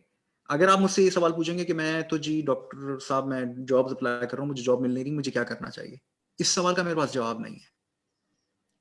मुझे आप अगर ये बताएंगे मेरा ये फ्रेमवर्क है, इस फ्रेमवर्क के अंदर मैं ये काम कर चुका हूँ, अब आप मुझे बताएंगे मुझे मजीद और क्या करना चाहिए, मैं आपकी बहुत ही स्पेसिफिक हेल्प कर सकता हूँ। आप मुझे बताना है what do you stand for, what do you believe in, what is your passion, then it's easy for me to read you, to improve you. बनस्बत मेरे पास काम ही नहीं जी, ठीक है ना। तो show me something and let me have some idea to build on that substrate, ठीक है ना। सही है। तो डॉक्टर रिजवान, ये भी हमने एक बात कर ली। चले यहाँ पे हम ये देख लेते हैं, ये तो चले एक बात हो गया जो कि एएमसी का क्लासिकल बात हम इसको कह लें कि भाई आपने एएमसी दिया और उसके थ्रू आ गए। एक क्वेश्चन जो कि बहुत कॉमनली एएमसी के रिगार्डिंग पूछा जाता है कि क्या आप लैब करके भी एएमसी में या ऑस्ट्रेलिया आप लैब करके आ सकते हैं? Best pathway, best pathway Australia में जो नंबर 1 इंटरनेशनल मेडिकल ग्रेजुएट आ रहे हैं वो यूके से आ रहे हैं। और अक्सर लोग मुझसे पूछते हैं कि यार मैं ऑस्ट्रेलियन परमानेंट रेजिडेंट नहीं हूँ, मैं ऑस्ट्रेलियन सिटीजन नहीं हूँ, या ये पूछते हैं कि मैं तो ऑस्ट्रेलियन परमानेंट रेजिडेंट हूँ, खासतौर पर खवातीन जो मैरिड, जो शादी होकर हो गई, मैं मेरे पास तो पासपोर्ट है, मुझे फिर भी जॉब नहीं मिल रही है। जॉब का ताल्लुक आपकी रेजिडेंसी से नहीं है। अगर होता ना तो आज जितने आईएमजीज है ना यहाँ पे, उनमें से 90% आईएमजीज यूके के हैं। ओके, ठीक है ना। तो दिस इज वेरी इंपॉर्टेंट। हाँ, दिस इज क्योंकि यूके का सिस्टम यहाँ के बिल्कुल इक्विवेलेंट है। सही। अब पिछले दिनों एक किसी ने मुझसे सवाल किया, और वो मैं जिस जमाने में मैं यूके में होता था तो उसमें तो ऐसा होता ना, आपने प्लैब 1 किया, प्लैब 2 किया, और फिर आपको वो बोलते थे आप एलिजिबल हैं रजिस्ट्रेशन के लिए। अब गालिबन ऐसा हो गया कि आपको रजिस्ट्रेशन दे देते हैं, क्योंकि उस जमाने बड़ा हुआ था कि यार हॉस्पिटल जाओ तो हॉस्पिटल वाले कहते हैं आपके पास रजिस्ट्रेशन नहीं है, रजिस्ट्रेशन वालों के पास जाओ कहते हैं आपके पास जॉब नहीं है। तो उन्होंने कहा कि चलो ठीक है तुमको जॉब दे देते हैं। अब मुझे नहीं पता इससे कितना फर्क पड़ा है, लेकिन अब लोगों ने मुझे, किसी ने अप्रोच किया यूके से कि मेरे पास तो रजिस्ट्रेशन है, आपने किसी फोरम में कहा था कि जनाब अगर रजिस्ट्रेशन है तो फिर तो जॉब मिल जानी चाहिए। बात अब ऑस्ट्रेलिया में उससे बढ़ गई है। उन्होंने ये देख लिया है कि भाई रजिस्ट्रेशन तो आपको प्लैब 2 पास करते मिल जाएगा अगर आपका यूके में 12 महीने का एक्सपीरियंस है, ओके, कंप्लीट है, और उसके बाद आपके पास वहां की जनरल रजिस्ट्रेशन या फुल रजिस्ट्रेशन है। It is not the registration which is in question now, it is the work experience in the UK. तो अगेन वर्क एक्सपीरियंस आ जाता है। बिल्कुल। तो अगर आपके पास 12 मंथ्स का यूके एक्सपीरियंस है, ठीक है, एक बेसिक जूनियर डॉक्टर लेवल पे, तो फिर एक पाथवे है यहाँ पे कॉम्पिटेंट अथॉरिटी पाथ। पहले हमने बात की थी स्टैंडर्ड पाथवे की जो कि MC1 MC2 या WBA पे पाथवे के, फिर है कॉम्पिटेंट अथॉरिटी पाथवे। उसका मतलब यह है कि आपके पास कॉम्पिटेंसी मौजूद है, having worked in an equivalent system, UK हो गया, यूएस हो गया, आयरलैंड हो गया, ठीक है। तो अगर आपने वहां के मेडिकल कॉलेज से ग्रेजुएशन की हुई है, या फिर आपने प्लैब किया हुआ है, सिर्फ प्लैब नहीं बल्कि आपने 12 मंथ्स काम भी किया हुआ है इसके ऊपर, तो फिर जो है आप यहाँ पे डायरेक्टली जॉब अप्लाई कीजिए। रजिस्ट्रेशन का जो पाथ है वो ये नहीं कह रहा आपसे कि आप अपनी जो है वो आप अपनी क्रेडेंशियलिंग करवाएं। जो पहला स्टेप तो क्रेडेंशियलिंग का ही है ना, एमसी से क्रेडेंशियलिंग करें और डायरेक्टली जॉब अप्लाई करें। आपको जॉब वाले भी प्रेफरेंशियली वो ढूंढते हैं पहले सीवी में। अगर 20 सीवी होंगे ना, उनमें से देखेंगे यूके में से कौन वाले। अच्छा, सही, ठीक है, कि यूके के एक्सपीरियंस लेकर कौन आ रहा है, तो वो 10 तो वहां से निकाल लेंगे पहले सीवी। ठीक है, तो पहले आप जॉब ऑफर ले लें, उसके बाद आपका रजिस्ट्रेशन का प्रोसेस शुरू होगा। आपको MC1 भी नहीं करना, आपको MC2 भी नहीं करना। फिर आप 12 महीने जब ऑस्ट्रेलिया में भी काम कर रहे हैं तो आपको ऑस्ट्रेलिया की वो मिल जाएगी, फुल रजिस्ट्रेशन मिल जाएगी, जनरल रजिस्ट्रेशन मिल जाएगी, और फिर आप by virtue of general registration in Australia you can apply for permanent residency in Australia. तो डोंट बी अपसेट कि अगर आपके पास यहाँ पे वीजा पे अगर आप आ रहे हैं, अगर आपके क्रेडेंशियल्स अच्छे हैं, जैसे कि मैंने आपको बताया कि आपके पास रेजिडेंट 12 to 18 मंथ्स का एक्सपीरियंस है क्रिटिकल केयर में, मेडिसिन में, इमरजेंसी में, पहली बात तो ये होगी। दूसरी बात ये, अगर आप प्लैब के रूट से आ रहे हैं तो just doing PLAB is not enough, you must have a job in the UK as well. But I think the same rule applies in the UK as well. अगर आप यूके सिर्फ मुंह उठा के इंटर्नशिप करके जा रहे हैं ना, तो फिर तो आप तैयार रहें कि आपको वहां पे ठीक ठाक रगड़ा खाना है, वहां भी रगड़ा खाना है, ठीक है। शायद ऑस्ट्रेलिया के मुकाबले थोड़ा सा कम खाना पड़ा है, खाना तो वहां पे भी रगड़ा पड़ेगा आपको। तो बेहतर ये कि यार अपने आप को आप FCPS 1 करके जरा से अपने आप को स्किल्स अपनी कंसोलिडेट करके जरा सा मेच्योरिटी लेके फिर आप जाएं। यूके में जॉब ज्यादा है अगर, तो ठीक है आप यूके में अपनी 1 साल की जॉब कर लें, फिर ऑस्ट्रेलिया जाएं। ऑस्ट्रेलिया का system in terms of post graduate training, in terms of salary is much much better. ये इसमें कोई डाउट नहीं है कि Australian medical health system is much better than the UK health system, both for a patient and for a doctor. there is no doubt about it। बल्कि कुछ लोग, जो मैं जिस डिपार्टमेंट में काम कर रहा हूँ अभी, इमरजेंसी डिपार्टमेंट, वहां पे 3 अमेरिकन कंसल्टेंट्स हैं हमारे साथ। एक न्यूयॉर्क में काम करता था इमरजेंसी डिपार्टमेंट, एक कहीं और काम करती थी, और एक और अभी अभी हाल ही आया कंसल्टेंट।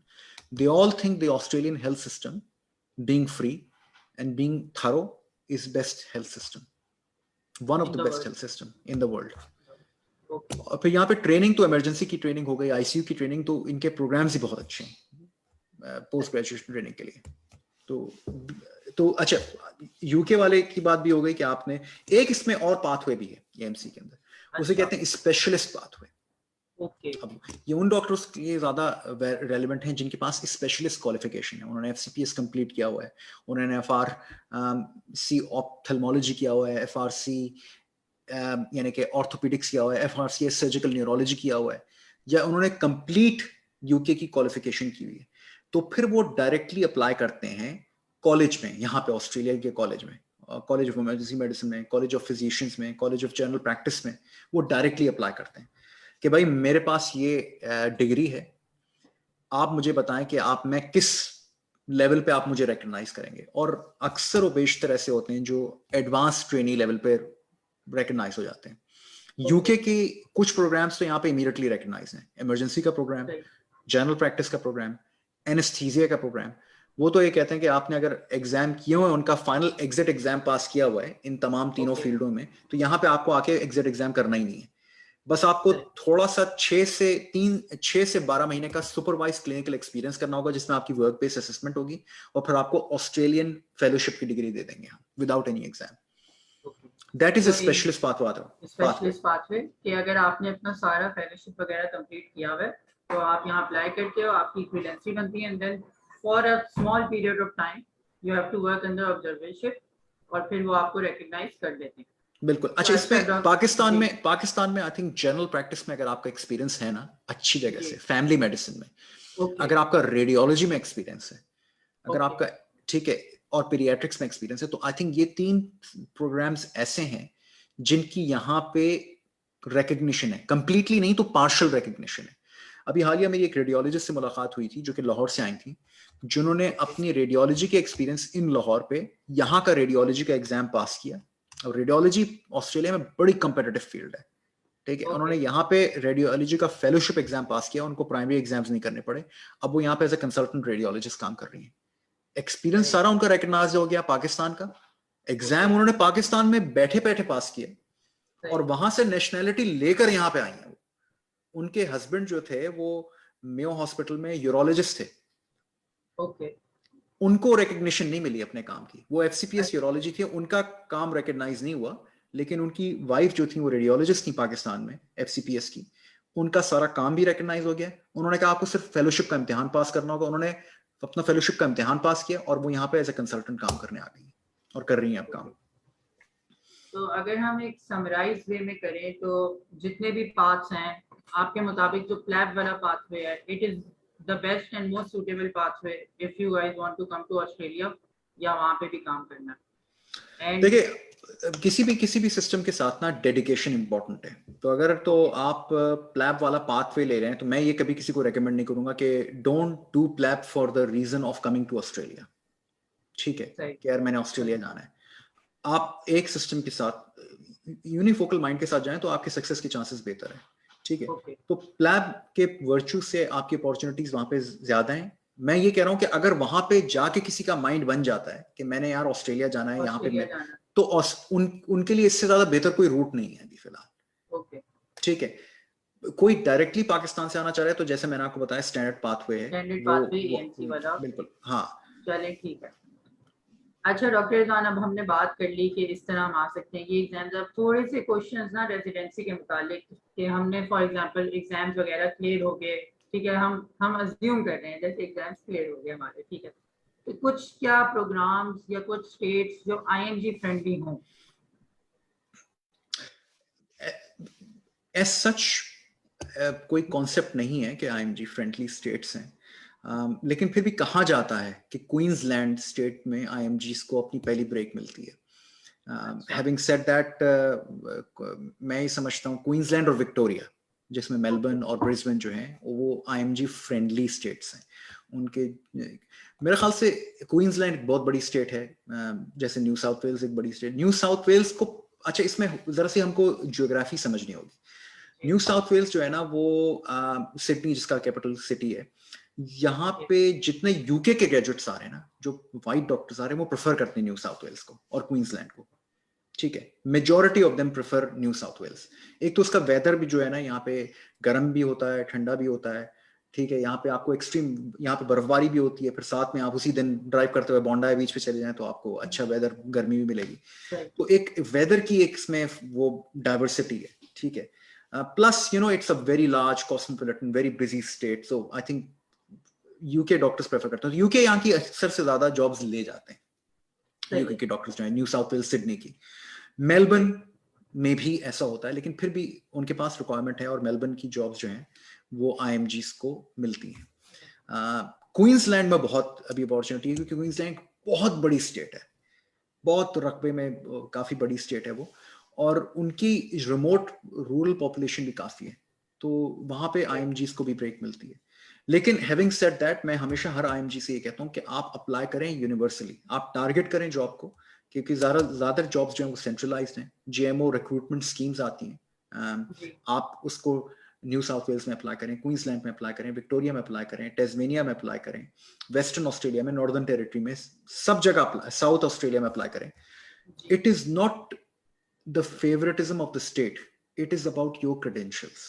अगर आपके पास क्रेडेंशियल्स हैं ना और डेडिकेशन, और आपने अपने आप को डेकोरेट किया हुआ है through courses, through observerships, through orientation programmes, अगर आपने आपको डेकोरेट किया हुआ तो आपको कहीं भी जॉब मिल सकती है। अब मैंने आपको मिसाल दी है, वो ईरान से डॉक्टर आई नहीं है डायरेक्टली जॉब लेकर के, वो इंडिया से डॉक्टर आई नहीं है in the middle of pandemic directly job लेकर के। तो आपके क्रेडेंशियल स्ट्रांग हो तो you can be apply, absolutely absolutely. I think हम लोग अक्सर ये लोग सोचते हैं कि यार मुझे जॉब क्यों नहीं मिल रही, मैंने तो एमबीबीएस किया हुआ है, लेकिन फिर लोग ये बड़ा सवाल करना भूल जाते हैं कि यार मैंने अपने आप को डेवलप कितना किया है। और डेवलपमेंट ऐसा, मैं समझ सकता हूँ, ठीक है, आपसे जो गलतियां हो गई, आपकी जो लिमिटेशंस आ गई थी पहले, वो आ गई हैं, लेकिन फिर आपने यहाँ पे रहते हुए ऑस्ट्रेलिया में आपने आपको अपना डेवलप करना है, ठीक है। मैं हमेशा आईएमजी से ये कहता हूँ कि अपने आप को किसी भी जॉब में इन्वॉल्व करें जिसमें कम्युनिकेशन आपकी इन्वॉल्व होती है, जिसमें पीपल स्किल्स होती है ना आपकी, पीपल स्किल्स आप करें। यार मैंने एज अ वार्ड बॉय भी मैंने काम किया पाकिस्तान में, कमाल हॉस्पिटल में। मैंने जो है वो तारिक रोड पे दुकान में भी काम किया है रमजान के जमाने में as a salesman. They are the people management skills, आपकी कम्युनिकेशन आती है उसके अंदर। यहाँ पे क्या मैकडोनल्ड्स जाके स्टूडेंट्स काम नहीं करते, मेडिकल स्टूडेंट्स काम नहीं करते? यहाँ पे डिसेबिलिटी सेक्टर बहुत बड़ा है ऑस्ट्रेलिया में, डिसेबिलिटी सेक्टर को काल पड़ी हुई है, वो कहते हैं यार हमारे पास वर्कर्स नहीं है नर्सिंग होम में, हमारे पास वो नर्सिंग एड ऑन्स नहीं है, कोई क्यों नहीं जाके काम कर लेता? मुझे तो अगर इस तरह का हो तो मैं तो कहाँ जाके काम कर लूं। भाई आपको एक इंटरेक्शन मिल रही है, आपको एक पेशेंट केयर मिल रही है, आप उसको अपने सीवी पे डाल सकते हैं कि यार मैं खाली नहीं बैठी हुई, मैं काम कर रही हूँ, ठीक है। आपको यहाँ पे टेफ होता है, एक ऑर्गेनाइजेशन है जो आपको सर्टिफिकेट्स देते हैं, certificate in disability, certificate in child care, certificate in elderly care. आप वो सर्टिफिकेट करें, खाली तो ना बैठे ना अपने आप को यहाँ पर रहते हुए भी। कितने कोर्सेज हैं, ठीक है, आप डॉक्टर हैं, आप सर्टिफिकेट्स कर रहे हैं, आप जॉब डिसेबिलिटी सेक्टर में काम कर रहे हैं, एज केयर सेक्शन में, नर्सिंग होम में काम कर रहे हैं। मैं पिछले दिनों अपने ब्लड टेस्ट करवाने गया था, तो फ्लेबोटमिस्ट मुझे मिला, वो नेपाल से था, वो फ्लेबोटमी का काम कर रहा था। मैंने कहा यार बड़ी अच्छी बात है। फिर उसने जाके मेरे साथ हमारा क्लिनिकल कोर्स होता है वहां पे लिवरपूल में, उसने ज्वाइन किया। अब उसकी मुझे पिछले दिनों मैसेज आया था, उसको जॉब मिल गई। तो द आइडिया इज कि आपको यार अपने आप को मॉडिफाई करना है, यू डोंट लीव स्टेगनेंट ना। कोई क्रिकेटर या स्पोर्ट्समैन भी हो जाता है, वो ये नहीं बता सकता यार मैं 5 साल पहले मैराडोना था, 5 साल के बाद मेरा काम ही नहीं था, तो मैं तो बस अब मुझे काम दो क्योंकि मैं 5 साल पहले मैराडोना था। ऐसा तो नहीं होता ना, आपको काम ना कुछ तो करना। अब वो कह सकता है कि मैंने 5 साल पहले अगर मैं बहुत ही अच्छा क्रिकेटर था, बहुत ही अच्छा फुटबॉलर था, तो उसके बाद इतने सीजन मैंने कोचिंग की, इतने सीजन मैंने स्पोर्ट्स जर्नलिज्म किया, इतने सीजन मैंने जो है वो डिस्टेंट काम किया। You have to remain engaged. UK में जब मैं था तो अक्सर मुझसे ये लोग कहते थे to the best way to find your first job is to be at the job. सही, ठीक है ना, कि आप अपने आप को हॉस्पिटल के आसपास रखें, इंगेज रखें, प्रोग्राम से, कोर्सेज से, ओरिएंटेशन से, इतनी चीजें मौजूद हैं। ठीक है, तो यही मैं बात कहना चाहूंगा कि अपने आप को, the search never ends, the improvement never ends. अच्छा चलिए डॉक्टर रिजवान, अब कुछ ऐसे क्वेश्चन हैं जो आई एम श्योर आपने पहले भी आंसर किए होंगे, तो अच्छा, हम एक बात मैं फैजान आपको और बोलूंगा। जी doctor Rizwan. Having worked with so many IMGs, I think Pakistani IMGs को ये क्रेडिट जाता है कि इनकी कम्युनिकेशन स्किल्स जो है ना वो बेस्ट है। ओके। टॉप, अगर मैं किसी IMGs को देखता हूँ जो पाकिस्तान से है ना, खासतौर पे जो मेन यूनिवर्सिटीज हैं, आप किन एडवर्ड ले लें, आप आ खान ले लें, आ खान का तो मुझे कोई आज तक ग्रेजुएट मिला ही नहीं जो फारग बैठा हो। ठीक है, तो वो तो आते, वो काफी ड्रिवन होते हैं मेरे ख्याल से। या डाउ मेडल कॉलेज का भी ऐसा है कि जो ग्रेजुएट्स हैं डाउ मेडल कॉलेज के, इनकी कम्युनिकेशन स्किल्स बड़ी सॉलिड होती है। अगर आप किसी अच्छी बड़ी जगह पे रह रहे हैं, बड़े सिटी में रह रहे हैं, लाहौर में, कराची में, इस्लामाबाद में, और आप अच्छे बड़े हॉस्पिटल्स में आपने काम किया, तो I think they present themselves well. Same goes with India and Bangladesh, even Bangladesh too, उनकी कम्युनिकेशन स्किल्स बड़ी सॉलिड होती हैं। तो it is not the lack of talking, majority of IMGs की कम्युनिकेशन स्किल्स, यहाँ पे जो कंपैरिजन, जो कंपेयर मैं कर रहा हूँ, जो यूरोपियन से आ रहे हैं या कहीं और से, उनके मुकाबले में ये साउथ अमेरिका से आ रहे हैं, इनकी कम्युनिकेशन बहुत सॉलिड है। चाइना से जो आ रहे हैं खासतौर पे IMGs जो आ रहे हैं यहाँ पे, उनके मुकाबले में सब कॉन्टिनेंट, इंडिया, पाकिस्तान, बांग्लादेश के IMGs की कम्युनिकेशन कहीं बेहतर है। ठीक है, लेकिन अपने आप को इंप्रूव नहीं कर रहे। सही, ठीक है ना। हाँ, आप पूछे सवाल, मैंने सॉरी आपको इंटरप्ट किया। नहीं, तो बेसिकली मैं आपकी बात को पहले ये समराइज कर लूँ कि बेसिकली हमें करना ये है कि we need to continuously work on ourselves. ठीक है, आप कोर्सेज करो, आप कॉन्फ्रेंस करो और अपने आप को प्रेजेंटेबल बनाओ, अपने आप को एक अच्छी प्रेजेंटेबल बनाओ। कोई आपका पोर्टफोलियो देखे, कोई आपसे बात करे तो उसको लगे कि भाई ये बंदा काम कर सकता है और ये हमारे लिए एक अच्छा डॉक्टर, एक अच्छा वर्कर साबित होगा going into the future. Credentials बनाने। बिल्कुल। अच्छा, तो मैं आपसे ये कह रहा था कि अब कुछ क्वेश्चंस ऐसे हैं जो आपके पास बहुत आते होंगे और हम इन्हें क्विकली टच करेंगे क्योंकि अब ये क्वेश्चंस हैं तो पूछने भी जरूरी हैं। तो सबसे कॉमन क्वेश्चन जो आता है, जो मैंने जब यूनिवर्सिटी में अनाउंस किया कि ऐसे बात हो रही है, तो सबने पूछा कि यार बहुत एक कॉमन कॉन्सेप्ट है कि जब आप इंटरनेशनली जाते हो तो वो रेजिडेंशियल प्रोग्राम्स में सर्जरी बहुत मुश्किल से मिलती है। तो क्या ये एक मिथ है या इट्स करेक्ट, और अगर है तो कौन सी फील्ड्स हैं जो बहुत कम्पिटिटिव हैं जिनमें नहीं मिल सकता from a surgical point of view? From surgical point of view, ठीक है। सर्जरी डेफिनेटली कम्पिटिटिव है और उसकी वजह यही होती है कि सर्जिकल पोस्ट यहाँ पे जो है वो नेशनली एडवर्टाइज होती है। और फिर सर्जिकल कॉलेज की एंट्री के रिक्वायरमेंट्स भी कुछ इस तरह से कि आपको परमानेंट रेजिडेंट होना चाहिए, आपके पास फुल रजिस्ट्रेशन होनी चाहिए। अब इमरजेंसी में भी उन्होंने यही कर दिया कि आपके पास परमानेंट रेजिडेंसी होनी चाहिए। जनरल प्रैक्टिस में भी उन्होंने ये कर दिया है। तो काफी उन्होंने इसको चीज को, पहले जब मैं आया था तो इमरजेंसी कॉलेज को आप ज्वाइन कर सकते थे on provisional registration, limited registration. अब उन्होंने कर नहीं, आपके पास फुल रजिस्ट्रेशन होनी चाहिए, परमानेंट रेजिडेंसी हो ना हो, कम से कम फुल रजिस्ट्रेशन होनी। अच्छा, सर्जरी में फुल रजिस्ट्रेशन के साथ साथ आपके पास परमानेंट रेजिडेंसी भी होनी चाहिए। ठीक है, दैट इज अ गिवन। दूसरी बात है उनके नंबर टाइटली रेगुलेटेड होते हैं। ठीक है, और टाइटली रेगुलेटेड का मतलब ये कि न्यूरोसर्जिकल पोजीशंस 20 हैं पूरे ऑस्ट्रेलिया में। सही। ठीक है, ऑर्थोपेडिक पोजीशन ठीक है 80 होंगी पूरे ऑस्ट्रेलिया में। अब 80 लोगों में से आप यकीन करें कि लोकल ग्रेजुएट्स जो अप्लाई कर रहे होंगे वो 1000 होंगे। अब यहां पे आप उनकी क्रेडेंशियल बिल्डिंग देखें, वो किस किस्म के लोग होंगे जो ऑर्थोपेडिक्स जॉब अप्लाई करते हैं। मैं आपको बताता हूं, मैंने देखा है। वो लोग होंगे जो बायोमैकेनिक्स में काम कर रहे थे पहले, उन्होंने एडिशनल डिग्री ली हुई है बायोमैकेनिक्स में। आप उनका क्रेडेंशियल वर्कअप देखें, उनमें से कुछ ऐसे हैं जो फिजियोथेरेपिस्ट थे, उन्होंने प्रॉपरली फिजियोथेरेपी में काम कर रहे थे। क्रेडेंशियल बिल्ट हो गया ना, एडिशनल क्रेडेंशियल आ गया, बिल्कुल बायोमैकेनिक्स का आ गया, किसी ने स्पोर्ट्स फिजियोलॉजी में एडिशनल डिप्लोमा किया हुआ है, और ये मेजॉरिटी है लोगों की कि उन्होंने एमबीबीएस के साथ साथ किसी ने फिजियोथेरेपी में, किसी ने स्पोर्ट्स फिजियोलॉजी में, किसी ने बायोमैकेनिक्स में, किसी ने आर्टिफिशियल लिम्स में काम किया हुआ है, ठीक है। सही। तो अब हैविंग सेड दैट, यहाँ पे भी एक माइग्रेंट डॉक्टर है, अब मेरा जहन उनके नाम से, मेरा नाम उनके जहन से निकल, सॉरी मेरा, उनका नाम मेरे जहन से निकल रहा है। वो सीरियन डॉक्टर है, वो सीरियन डॉक्टर था जो कि बोट में आया था यहाँ पे, यानी कि एज एन इलीगल माइग्रेंट यहाँ पे आया था, ठीक। ओके और वो यहाँ पे ऑर्थोपेडिक सर्जन है, लीडिंग ऑर्थोपेडिक सर्जन है सिडनी में। और ये कोई पुरानी स्टोरी नहीं है, पिछले 10-12 साल की पुरानी स्टोरी है। और वो कह रहा था कि जब मैं ऑस्ट्रेलिया सिडनी आया था तो मुझे जो है वो इंग्लिश बोलनी भी नहीं आती थी, और मैं उस कैंप में था, क्या कहते हैं, इमिग्रेशन कैंप्स नहीं होते जो क्रिसमस आइलैंड पे जो है कि इमिग्रेशन डिटेंशन कैंप्स जो होते हैं, वहां पे मैंने जो है अपनी इंग्लिश को इम्प्रूव किया लोगों से बात कर करके। और फिर अपने आप को मैंने किस तरह से इम्प्रूव किया, मैंने अपने आप को हर तरीके से यहाँ पे रहते हुए इम्प्रूव किया।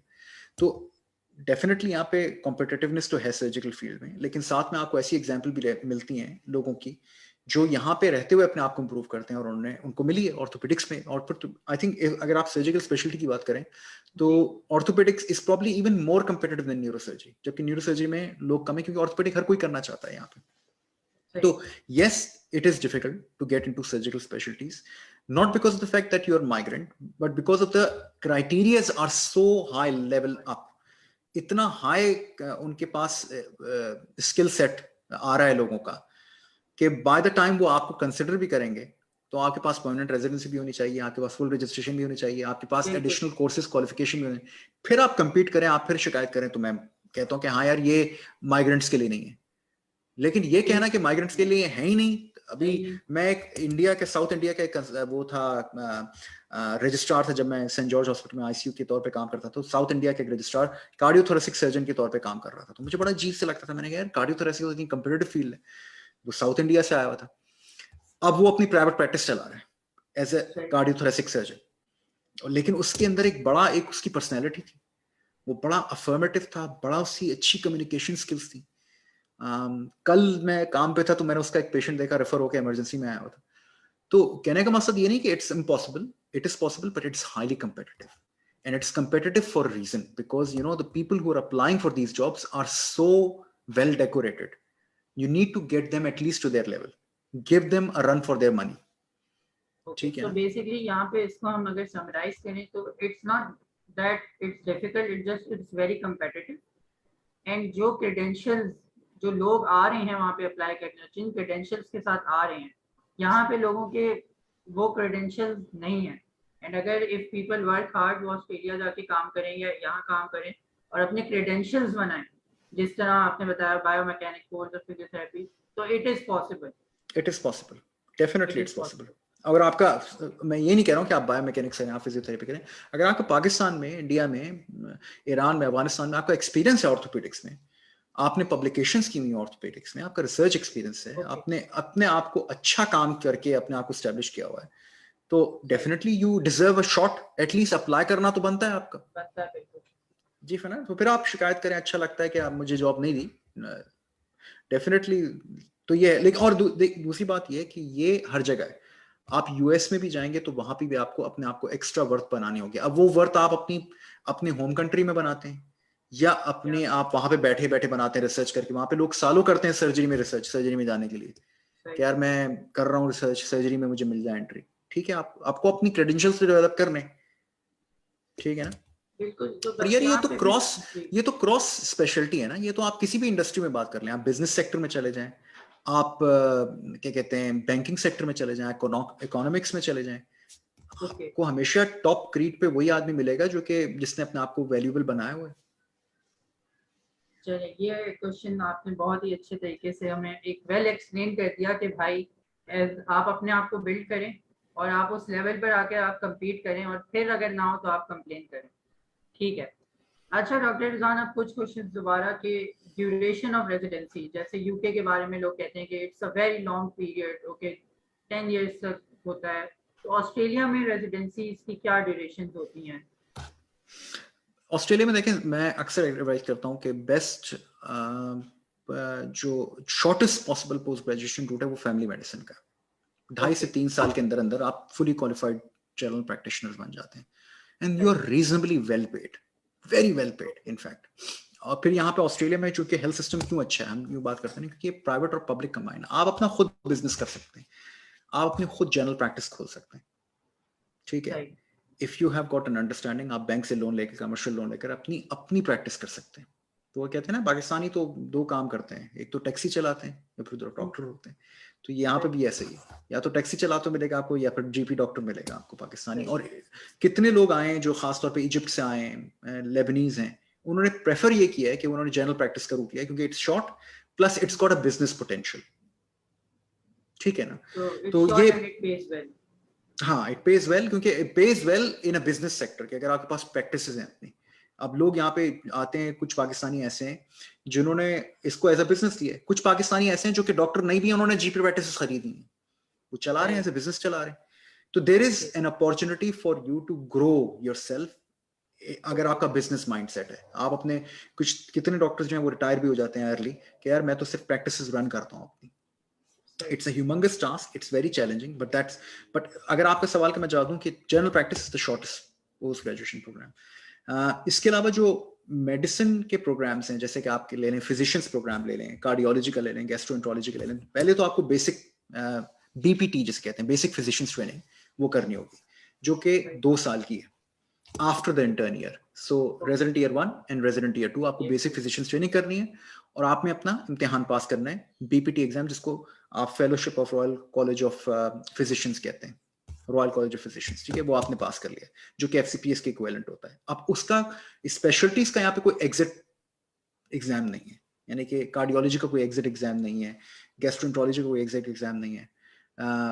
सही है, तो आपको उसमें फिर एडवांस ट्रेनिंग करनी होती है। वो एडवांस ट्रेनिंग मुख्तलिफ है जगहों पे, कुछ की एडवांस ट्रेनिंग 5 साल की है, कुछ की एडवांस ट्रेनिंग 4 साल की है, depending on what the programme is. वो सब मौजूद है इनकी वेबसाइट्स पे, अगर आप जाएंगे कॉलेजेस की। तो post graduation programme after the internship बहुत ही आपका स्मूथ पाथ पे रहा है। आपने इंटर्नशिप करके आए थे, आपने रेजिडेंट ईयर 1 और 2 किया, आपने बीपीटी एग्जाम अपना पास कर लिया, तो आप अपना 5 साल का मार्जिन रखें एडवांस ट्रेनिंग को कंप्लीट करने के लिए और कंसल्टेंसी जॉब्स को अप्लाई करने के लिए। Australia is better from that point of view कि यहाँ पे कंसल्टेंट जॉब के लिए आपको मरहूने मिन्नत नहीं होना पड़ता कि आपको सिर्फ पब्लिक सेक्टर में जॉब करनी है, आपको प्राइवेट में भी अपॉर्चुनिटी मिलेगी। तो कितने कार्डियोलॉजिस्ट बड़ी कॉम्पिटिटिव जॉब है, ठीक है, रेस्पिरेटरी मेडिसिन भी बड़ी कॉम्पिटिटिव जॉब है, गैस्ट्रोएंटरोलॉजी भी बड़ी कॉम्पिटिटिव जॉब है। तो लोगों को मैंने ये देखा है, प्राइवेट काम पहले शुरू कर देते हैं, पब्लिक जॉब जो परमानेंट जॉब होती है वो बाद में मिलती है, ठीक है ना। तो प्राइवेट काम की यहाँ पे अच्छी वैल्यू है, आपको काम मिल जाता है यहाँ पे।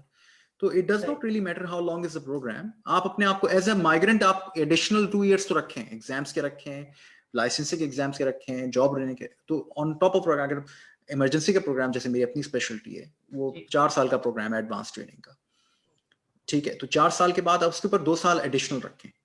अब वो 2 साल कहाँ, वो मुख्तलिफ जगहों पे सर्फ होंगे। वो आते हुए मुझे 1 साल लगा जॉब लेने में, अपने आप को प्राइमरी निकालने में, ऐसा कुछ एडजस्ट करने में सिस्टम। तो 6 साल की फिगर आप रखें, बॉल पार्क फिगर, 6 से 7 साल आपको पोस्ट ग्रेजुएशन क्वालिफिकेशन में लग सकते हैं on top of your internship year. Okay, चलें आगे चलते हैं इसी उस पे, highest paid specialities in Australia. Highest paid specialities वो सारी स्पेशलिटीज हैं जिनमें प्राइवेट प्रैक्टिस का बहुत बड़ा मार्जिन है।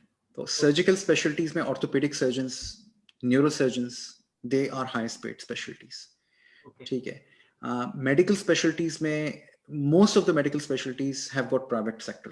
कार्डियोलॉजिस्ट्स नंबर 1, गैस्ट्रोएंटरोलॉजिस्ट नंबर 2, साथ में फिर आपकी यहाँ पे gynaecologists, they earn very well, ठीक है। और radiology and anaesthesia, they are also top specialties in terms of earning potential, क्योंकि इसमें प्राइवेट वर्क की बहुतात है। एनेस्थीसियाज के वालों के पास बहुत काम है, यानी कि वो पहले पब्लिक लिस्ट करते हैं फिर प्राइवेट, जैसे पाकिस्तान में भी होता है, यार मैं जा रहा हूँ शांग क्लिनिक जा रहा हूँ, मैं एओ क्लिनिक जा रहा हूँ एनेस्थीसिया देने, ठीक है ना। तो यहाँ पे भी ऐसा ही है कि प्राइवेट जिस फील्ड में प्राइवेट के चांसेस वहाँ पे काम। लेकिन मैं अक्सर डॉक्टर्स को ये एडवाइस करता हूँ, यंग आईएमजीज को, that don't focus on highest earning, मेरे अपने माइंडसेट में I think earning is based on a unit of work. So if you think that an orthopedic surgeon is earning a very good amount of money, his unit expense of energy is directly proportional to that.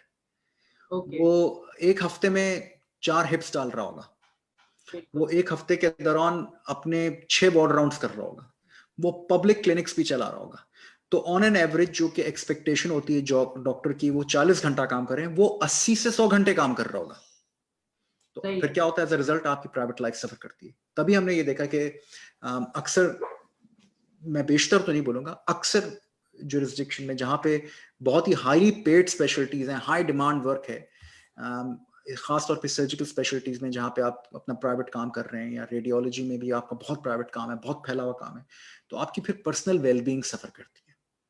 आपने एक challenge, जब एक government ने आपके ऊपर एक रखा हुआ है, एक कानून है कि आपको 40 घंटे काम करना है, उससे पर अगर आप काम कर रहे हैं तो आप अपनी पर्सनल वेलबींग को कॉम्प्रोमाइज कर रहे हैं, अपनी फैमिली टाइम को कॉम्प्रोमाइज कर रहे हैं, तो सफर करता है आपका. तो दैट इज समथिंग, क्योंकि as a public hospital doctor you are paid very well. You can buy a house, you can send your kids to private school, you can afford a very nice car, you can support your family very well in Pakistan. So that is not, there's no doubt about it. Just working in a public sector or working even as a basic level GP, you can support your family very well in Australia and back home in Pakistan. चलिए सही. अच्छा doctor Rizwan, आगे चलते हुए एक और question ये आपसे मैं करूंगा कि नॉन ट्रेनिंग जॉब्स या जो नॉन एजुकेशनल जॉब्स हैं आप कह लेते हैं फॉर डॉक्टर्स इन ऑस्ट्रेलिया, जो लाइक एजुकेशन प्रोग्राम के अलावा. नॉन ट्रेनिंग जॉब से मैं समझा नहीं, क्या मतलब? जैसे रेजिडेंसी के प्रोग्राम्स होते हैं ना, एजुकेशनल प्रोग्राम्स में आप एनरोल हो रहे हैं, उनके अलावा डॉक्टर्स की जॉब जो कि नॉन एजुकेशनल हो, फॉर एग्जांपल एक आरएमओ, रेजिडेंट मेडिकल ऑफिसर, जो एक as a general practitioner hospital में काम कर रहा है. It's a dying breed. पहले जब मैं आया था ऑस्ट्रेलिया में तब होते थे जिनको कहते थे हम करियर मेडिकल ऑफिसर्स. ओके. लेकिन अब यहाँ के अपने लोकल ग्रेजुएट्स इतने बढ़ रहे हैं, इंटरनेशनल मेडिकल ग्रेजुएट्स आ रहे हैं, ये चाह रहे हैं कि के सारे जॉब्स जो हैं वो प्रोग्राम्स के साथ लिंक्ड हो और स्ट्रीमलाइंड हो. तो it's not something that you can work here as a career. They are not permanent, they are ad hoc. कुछ लोग हैं जो लोकम्स के तौर पे काम करते हैं, सारी उम्र काम करते हैं, लेकिन फिर लोकम्स के साथ यही बात होती है कि कोई परमानेंट नहीं. आपको आज एक काम मिल गया यहाँ पे, फिर आपको दूसरा काम के लिए किसी और जगह जाना है, फिर आपको पूरा घूमते रहते हैं आप, कोई स्टेडीनेस नहीं होती आपकी लाइफ में. So you can, that is one of the ways you can basically not do any post graduation training but just work as a locum. Okay. But अब ये ट्रेंड एक खत्म हो रहा है ऑस्ट्रेलिया में, लाइक लोकम्स की तो डिमांड रहेगी, लोकम्स की तो डिमांड रहेगी हर स्पेशलिटी में. इमरजेंसी में लोकम्स बहुत हैं, दे पे वेरी वेल एज वेल. उसकी इमरजेंसी में खास तौर पे काफी डिमांड है, तो लोकम्स तो रहेंगे, लेकिन उसके लिए भी आपको फुल रजिस्ट्रेशन होनी चाहिए, अच्छी आपकी क्वालिफिकेशंस एसेंशियल होनी चाहिए. अच्छा डॉक्टर रिजवान, एक मिथ बहुत कॉमन है फ्लैप और एएमसी के रिगार्डिंग कि जब आप एज अ फ्रेश ग्रेजुएट आप आते हो तो they send you to rural areas, and like आपको सिटीज में, जो मेजर सिटीज हैं, वहाँ पे आपको काम करने का ऑप्शन, रेयरिटी होता है कि आपको बड़ी सिटीज में जॉब मिले. तो क्या इसमें क्या हिसाब है, इज इट ट्रू या क्या मिथ है, क्या है? देखिए, अब I think it's okay if you get an opportunity to work in the rural areas.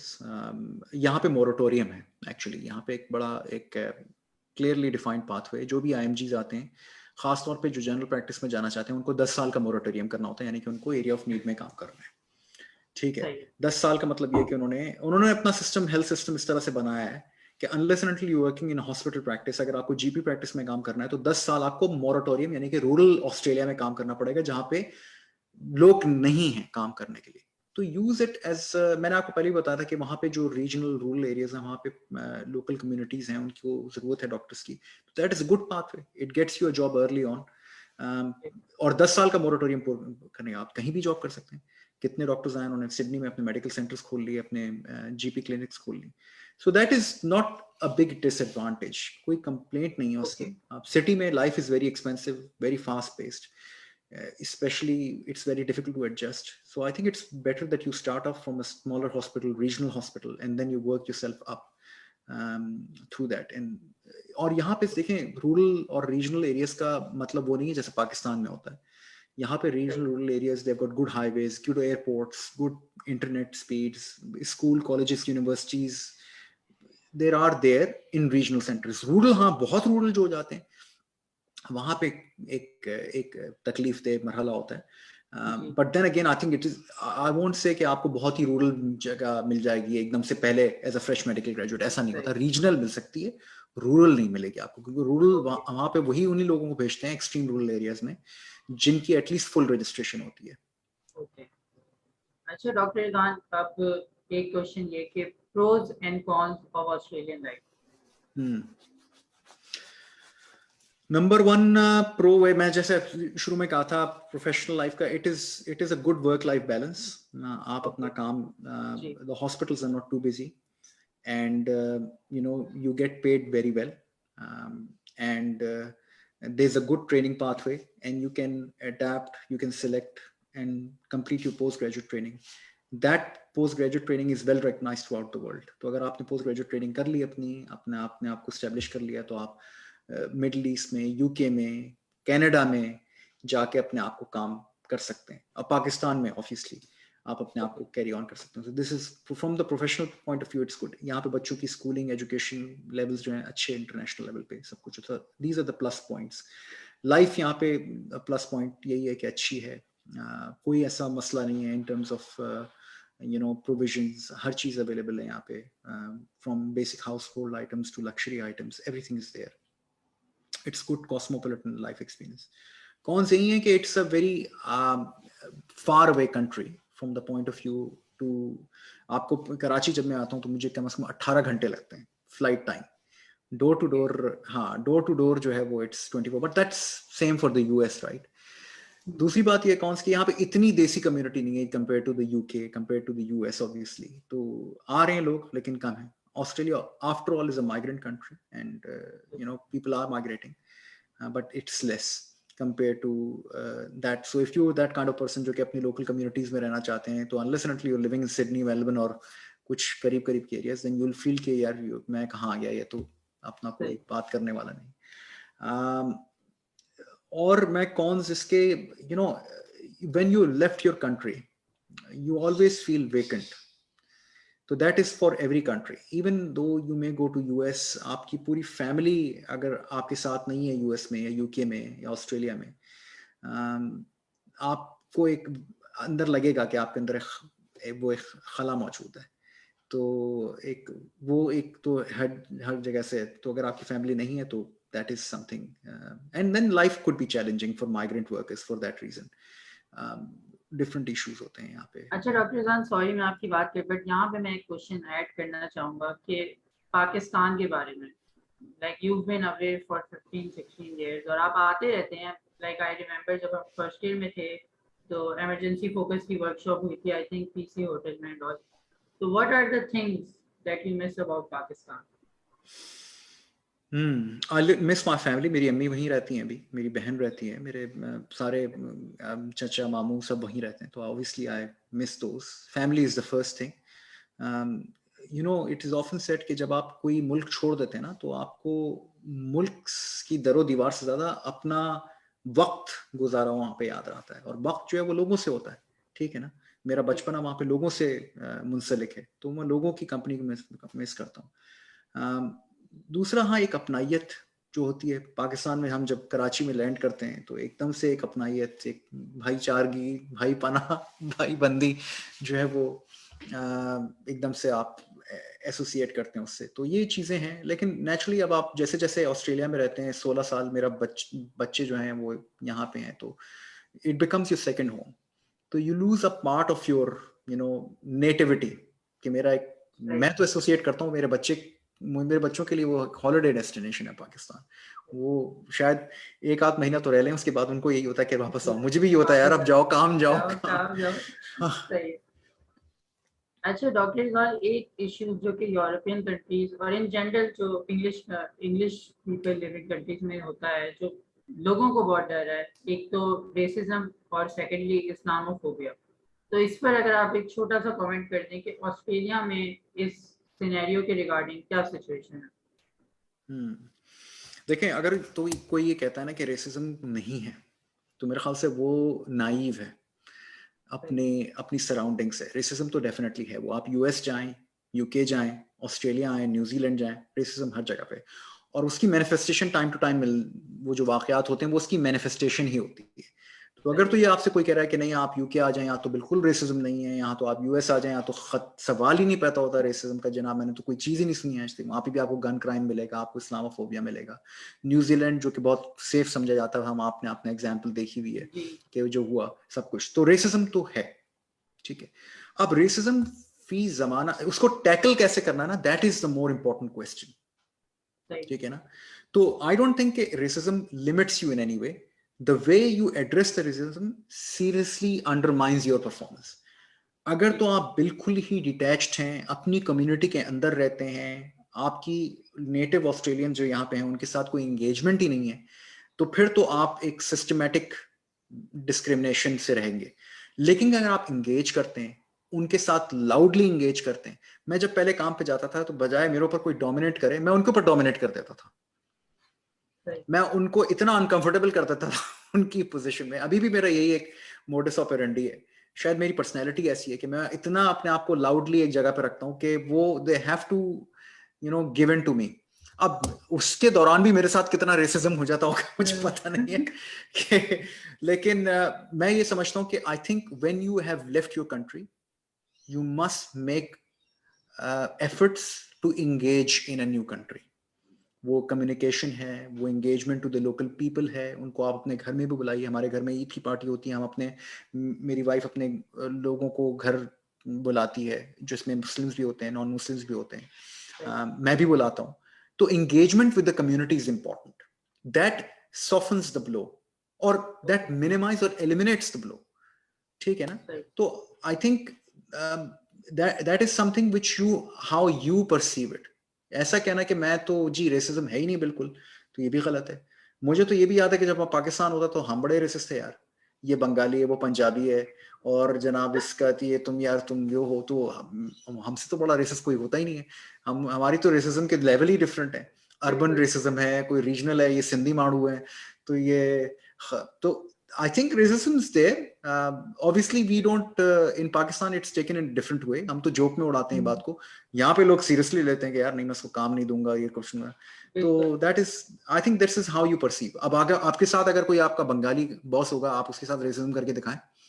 आपका कोई पठान बॉस होगा कराची में रहते हुए, या पंजाबी बॉस होगा, आप कितने पंजाबी बॉस होंगे आपके, आप रेसिज्म करके दिखाएं उनके साथ। तो it is how you define your own space. अगर आप कॉन्फिडेंट हैं, अच्छी कम्युनिकेशन करते हैं, और मैंने एक तो पहले भी बताया कि जो लोग सब कॉन्टिनेंट से आते हैं, इंडिया से, पाकिस्तान से, उनकी communication skills, English language skills अच्छी हैं। मीडियम ऑफ स्कूलिंग उनकी इंग्लिश में हुई थी, अच्छी। उनको यूटिलाइज करें, अपने आप को बेहतर प्रेजेंट करें, अपने आप को रखें। बच्चों को स्कूल में जाते हैं, उनके बच्चों को उनको दोस्तियां करने दें आपस में, वाइट नॉन वाइट जो भी हैं उनको साथ। अपने आप को आइसोलेट ना करें। जितना आइसोलेट करेंगे उतना रेसिज्म आपके ऊपर बढ़ेगा। ठीक है, उतना मैनिफेस्ट करेगा। तो that is the main thing. और जहां तक सिस्टमिक रेसिज्म की बात है काम के ऊपर, as a said you have to prove your worth by your work.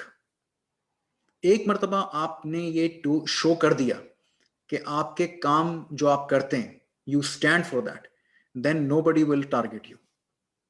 लेकिन अगर आप अपने कान में ऐसे ही हैं, आपकी कम्युनिकेशन भी ऐसी है, तो फिर तो आपके साथ वो रेसिज्म होगा कि वो उसकी मिसाल कहीं नहीं मिलेगी। तो basically it depends how you deal with it, कि ये है हो तो पूरी दुनिया में रहे, बट आप इससे कैसे डील कर रहे हैं और किस तरह आप परसीव करके मूव फॉरवर्ड कर रहे हैं। एब्सोल्युटली। अच्छा डॉक्टर रिजवान, अब यहाँ पे हमने एएमसी के तो हमने सारे क्वेश्चंस कर लिए एंड आपने बहुत ही अच्छे से हर चीज़ एक्सप्लेन कर दी। अब चूंकि मैं खुद यूट्यूब पे इमरजेंसी फोकस को फॉलो करता हूँ, और मैं हाइपरटेंशन की मैंने आपको बताया भी था कि मैंने वहाँ से सीखी थी और किया था, क्योंकि ये एक अच्छा प्लेटफॉर्म है और हमारे विद इन रीच है। थोड़ा सा आप हमें इमरजेंसी फोकस के बारे में बताएं कि what's the platform about, what are the courses that are being offered, और उससे किस तरह हम उससे फायदा उठा सकते हैं। देखिए इमरजेंसी फोकस जो है ना अभी ये प्रोजेक्ट जो मेरा चल रहा है it is been close to about 3.5 years। सबसे पहला ये जो कोर्स हमने किया था वो डाउ से ही किया था। जब मैं डाउ मेडिकल कॉलेज आया था अपने अल्मा माटर, और हमने जो है यहाँ से मैं काफ़ी सारे डॉक्टर्स को लेकर के आया था, उन्होंने लेक्चर किया था, तो वहाँ पे फीडबैक हमको ये दिया कि यार यार आप आते हैं यहाँ पे लेक्चर बाजी करते हैं और चले जाते हैं, तो हमको लेक्चर्स नहीं चाहिए, हमको इंटरेक्टिव प्लेटफॉर्म चाहिए। तो मैं फीडबैक पे चलता हूँ। मैं ये कहता हूँ आप मुझे क्रिटिसाइज करें, मुझे आप बताएं किस तरह से इंप्रूव करना है। तो उन्होंने कहा कि आप हमको प्रैक्टिकल स्किल्स दें। तो फिर जब मैं नेक्स्ट टाइम आया ना तो मैं एक कोर्स लेकर के आया, और वो कोर्स मैं रिकग्नाइज करवा के लाया Australian college of emergency medicine से। और वो कोर्स जो था ना उसके अंदर रिससिटेशन स्किल्स थी, कम्युनिकेशन स्किल्स थी, प्रोसीजरल स्किल्स थी, वो कंप्लीट। मैंने कहा कि यार मैं जब आईएमजी था, जब मैं डॉक्टर था पाकिस्तान में जूनियर डॉक्टर, तो मुझे क्या किन चीज़ों की जरूरत थी? रिससिटेशन की जरूरत थी, नहीं थी मौजूद वहाँ पे, मुझे मिलती नहीं थी 3 दिन के अंदर। मुझे कम्युनिकेशन स्किल्स की जरूरत थी, मुझे नहीं मिलती थी। मुझे प्रोसीजर्स सीखने थे, मुझे नहीं मिलते थे। क्यों ना मैं ये चीज़ें वहाँ पे एड्रेस करूँ। हमने पहला कोर्स किया, दूसरा कोर्स किया, फिर कोविड आ गया, हम नहीं जा पा रहे थे। तो मैंने कि क्यों ना हम ये प्लेटफॉर्म ऑनलाइन ले आए, तो हम ऑनलाइन ले आए। तो अब मेरा काम जो है वो ये है कि मैं आईएमजीज के साथ प्रीडोमिनेंटली काम कर रहा हूँ।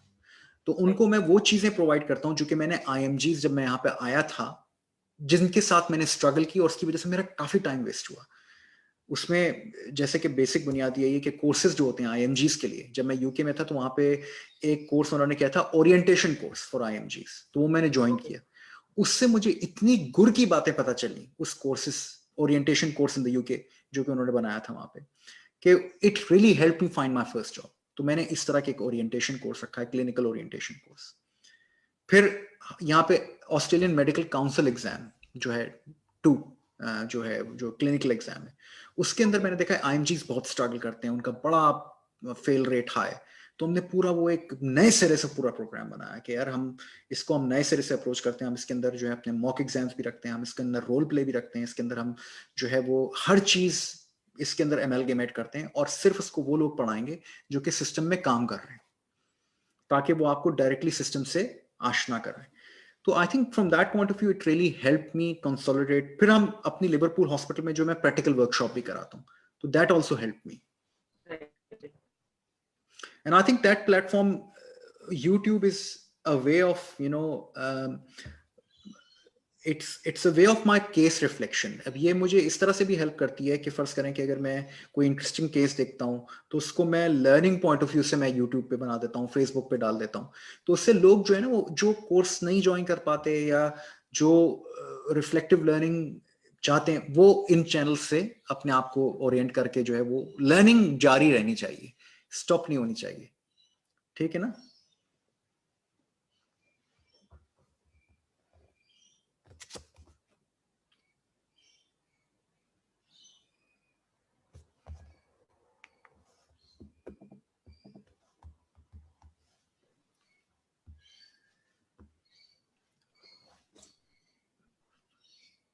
Faizan you there? I think internet में कोई प्रॉब्लम आ गया है। I think we should finish it now.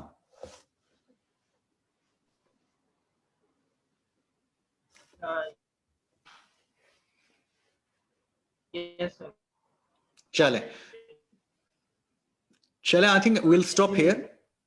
Students को आपको हाँ, इसको हम स्टॉप कर देते हैं यहाँ पे। जो आपके पास ओके। चलें, ओके ओके, थैंक यू।